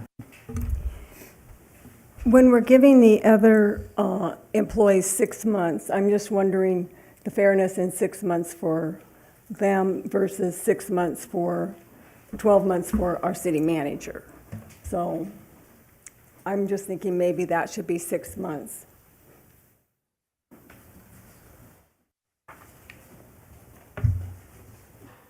Severance. Okay.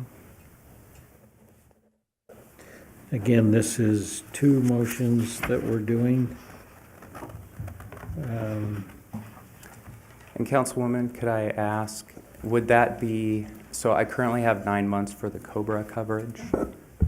Would that just be for, that would not change what I already have, correct? Right, just for the severance. Okay, thank you. Thank you for the clarification.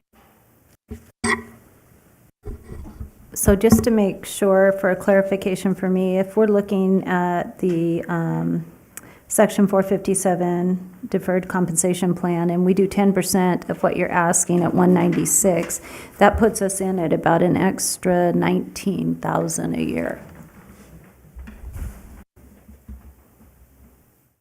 So that would be maybe considered a benefit above and beyond? Correct. It also will end in 2026. 2026. Okay.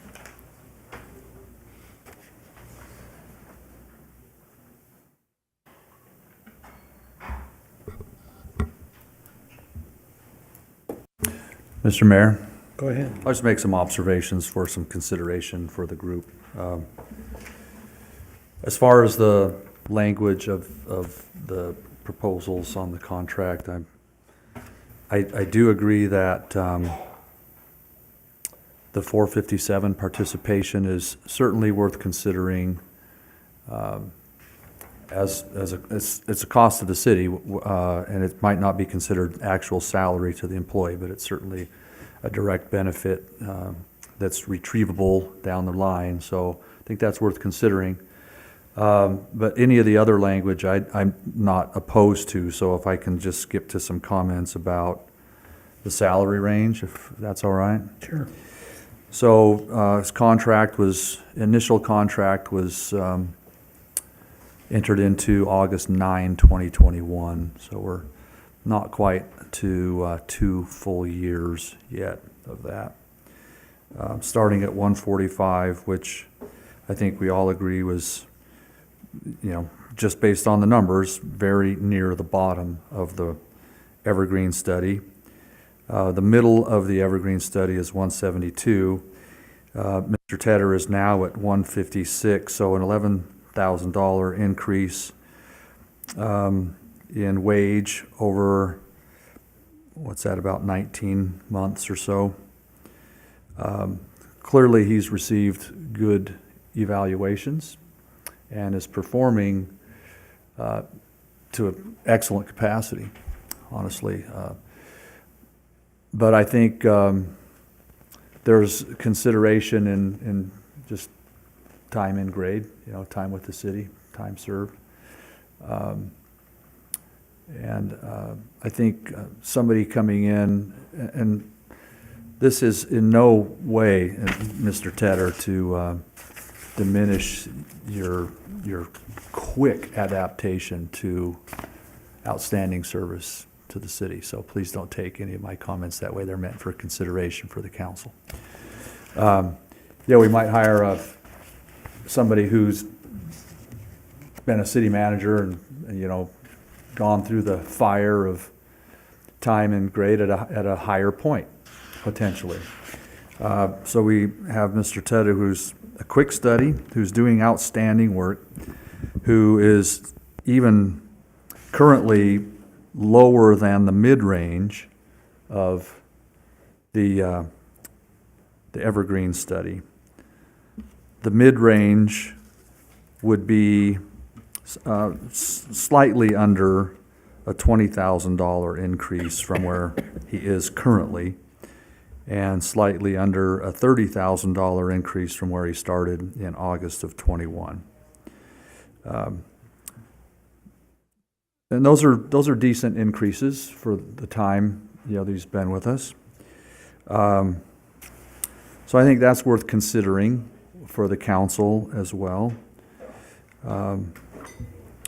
So there's some comments I wanted to put out there that we might chew on a little bit. By all means, I agree with all of the comments that have been made about the market, about the fact of the cost of living in Southern Nevada, and the service of the chief executive officer of our city, who has, in many cases, more employee responsibility, more responsibility over departments because of the lack of staff we have that directly supports him. So there's a higher and a heavier lift that he has simply by working for a community with fewer staff. I think that's worth considering in our equation as well. So just some thoughts I wanted to put out to the rest of the members of the council as we debate that. Thanks. Go ahead. I'm a numbers person. My dad would be so proud that I just said that. He taught math in junior high for 31 years. So I'm just kind of a numbers percentage type person. I'm looking at percentages of raise that we gave prior to this, 8 to 20% in comparison to the ask, which is upward of 30 to 40% increase. So, and very little margin for growth in the future, and a change from the initial start of 145, which we completely agree was under what it should have been, to 50,000 almost more 2 years later. So it puts me in a little bit of a, would like to possibly see us come in around midpoint with room for growth. And the direction you're heading, I absolutely agree, is stellar.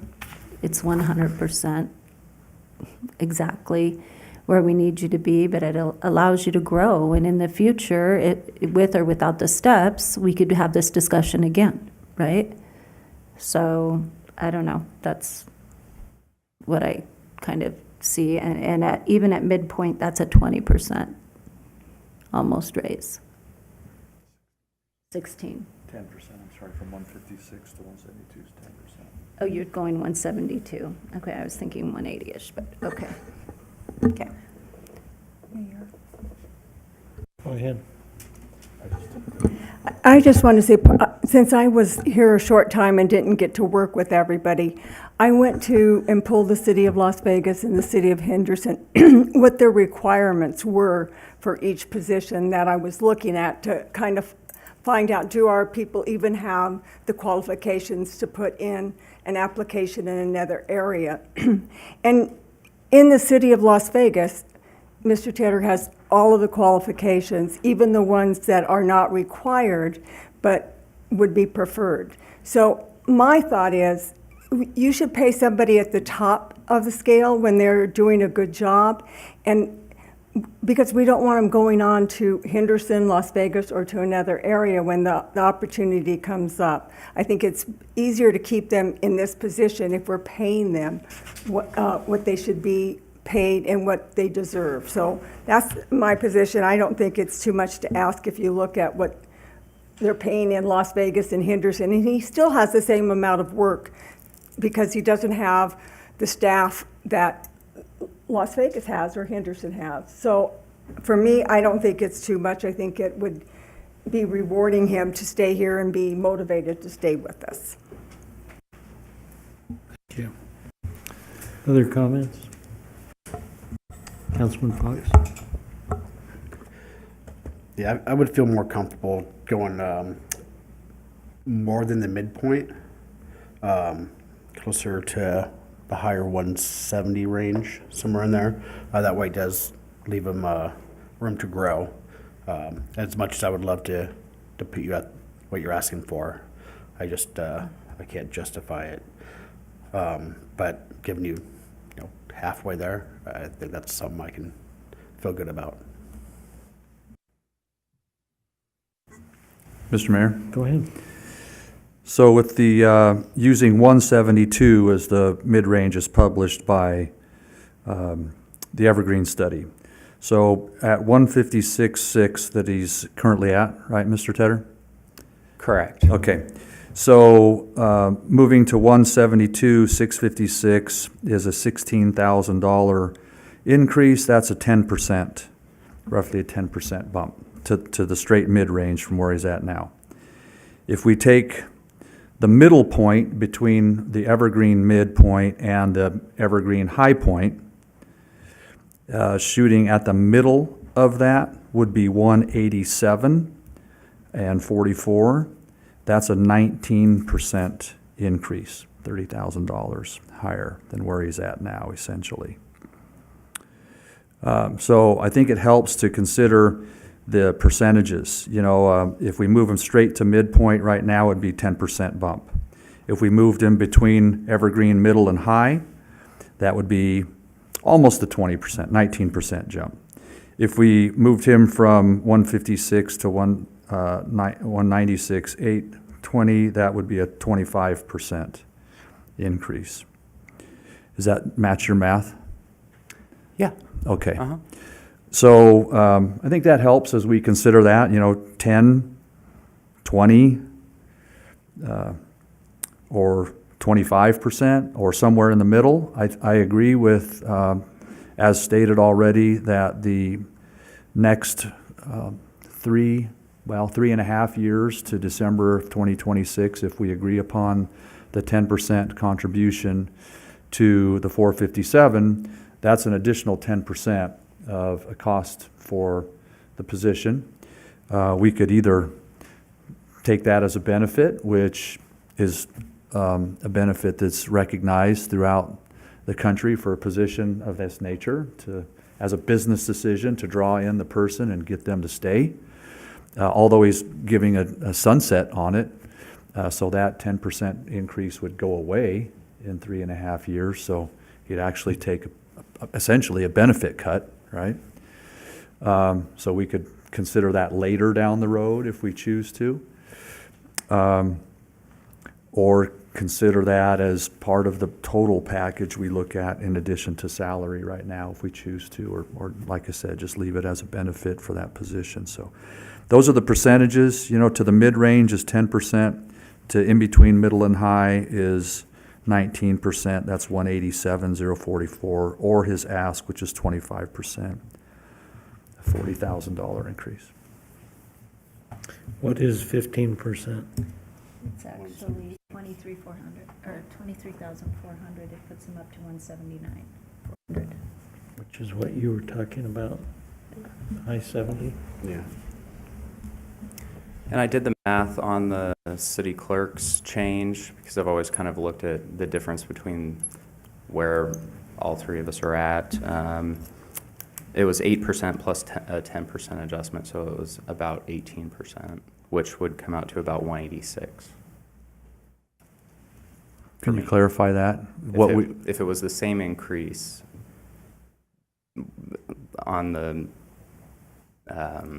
the same increase. That Same was- sliding scale? Right. Okay. So same scale, it would be 186 would be this proportionate increase that she was given.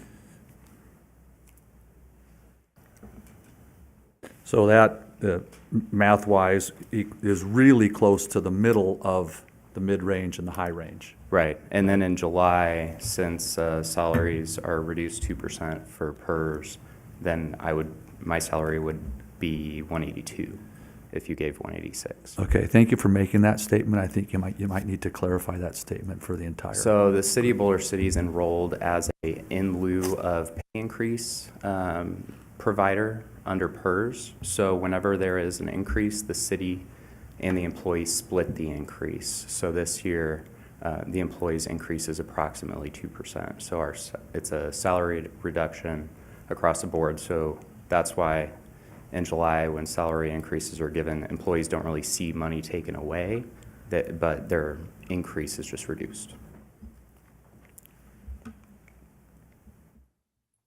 Go ahead. I can go with the 187,044. Because like I said, I think that we need to be fair to employees, and I certainly think he's earned that with what he's done so far in the city and the motivation that he has and how he's got his team to stand behind him, and he's got a great team. He's hired some great employees, and I credit him with that too. So the 187,44, that is a good, I could go with that. Go ahead. Is that a motion? Oh, what would be out of order, I think. Can I do it anyways? Okay, I make a motion for resolution, let me see here, for 7598, for 187,44. We have to do the other one first. Yes, please, Mayor. We Okay. have to do 7614 first. Yes. I make a motion to approve resolution 7614. Is there a second? I'll second that. Moved and seconded, discussion? And that is with the automatic CPI-based COLA option, I assume, is the motion? Because that's the one thing that's not clear. Okay, thank you. To include the CPI COLA option. And that's also including 10% of his annual pay into the 457 deferred compensation plan. And that include that also.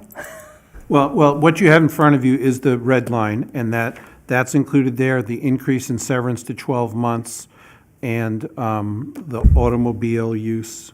So it's all kind of together, if you want to go through it one by one, so your motion is All in clear. one. Are we making? Okay, and are I we forgot the making severance any to change changes for the severance for to these 6 things? months like the other employees. Did So you your get motion is to make it 6 months severance, severance and the COLA CPI? whereas now it's 9 months right now. 9 months. So no, the COBRA it's over is 9 months. So as she had detailed before, if she's just changing the severance, so that's separate. And the CPI is on their Okay. increase. So 12 months COLA, 6 months severance, and CPI, all included in your motion, It's definitely all included. and the second. Could you I'm sorry, I believe the current COBRA is 9 months, not 12. Okay. It's the severance that you're going from 12 down to 6 with this proposal. You're Or up changing from the 5 to severance 6. 9 to 6, Yes, Okay. correct. all right? And everything else as presented in the agreement. Yes, and everything, all the other red lines as presented, Okay. I assume is your motion. Correct. Okay. And the second was Steve. Councilman Fox, The second was Walton. Walton. Oh, he's over there. Yeah. Okay. So moved and seconded, is there a discussion? Go ahead. All those in favor say aye. Aye. Any Motion passes. Thank you, unanimous. And then, before you leave, it's 7598. Resolution 7598, which is the salary. And while you're in a good mood, you want to make that motion? I make a motion for Resolution 7598 for $187,044 and starting 3/21/25. Is that right? 3/21/23. Oh, I'm sorry. What did I say there? 23. I'm reading my writing here. I'm sorry. Yeah. Thank you. Yeah, that would be a long ways out, wouldn't it? Is there a second? I'll second that. Seconded, and is there discussion? Mayor Hardy, just point of clarification, again, we're talking about the revised Resolution 7598 that was put on the dais. Right, That's updated. and it was So- moved and seconded so to do seconded, that. was revised, put yes. on the dais. And we discussed it now. Mr. Mayor? Go ahead. So to clarify, and maybe we could have somebody in our staff do a verification. So what we're aiming for is the midpoint between the middle of the Evergreen study and the high of the Evergreen study. Is that right? On our motion. Okay, so we just need to verify that number. And I believe, if I'm not mistaken, that's the intended number of our motion. Yes, I believe I stated that number. Yeah, but that was without sense, and I think. Oh, I'm sorry. I don't think it was perfectly understood. Okay. 187,044 and no cents. Well, How would you like me to say it? I would just like somebody to verify the number and give Oh. us that, and then we can act on that.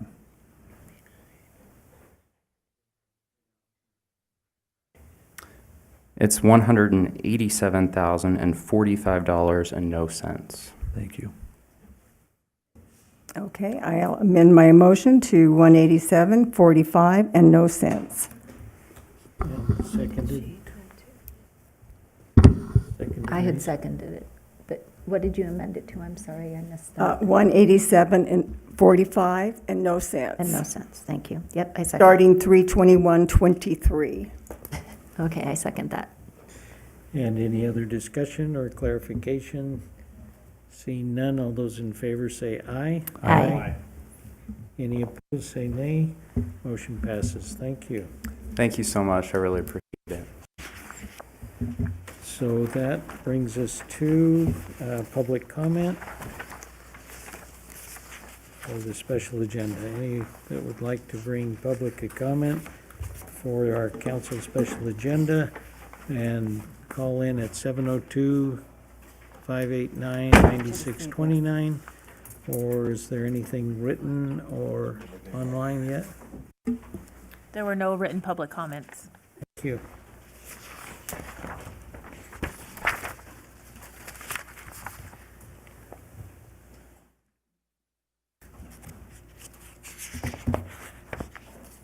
I think it's safe to say if we have public comment, after public comment, we will take a brief recess, and hopefully city council will start on Hawaii time exactly at 5 o'clock.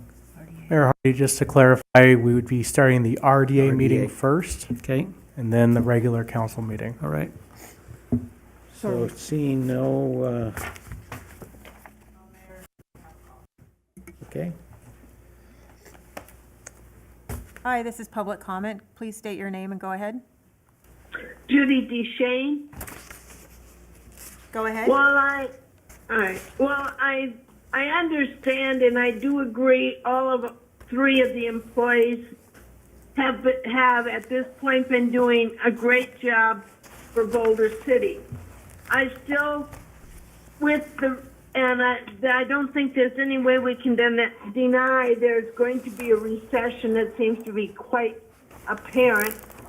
And the amount of the increases and the extra benefits that have been given, I think are going to cause us to be in trouble as far as having a balanced budget, or we maybe will need to cut back someplace else. Because I think what was given out was just a whole lot more generous than it should have been without a better understanding of where we're going. And remember, none of us see the red line. You guys have it, but we don't. So that's all my comment. I was kind of disappointed in the over-generous dollars that this is going to cost us. Thank you. Thank you. Appreciate your comments. Any other people online or in person? Seeing none, we'll adjourn the special meeting. Thank you.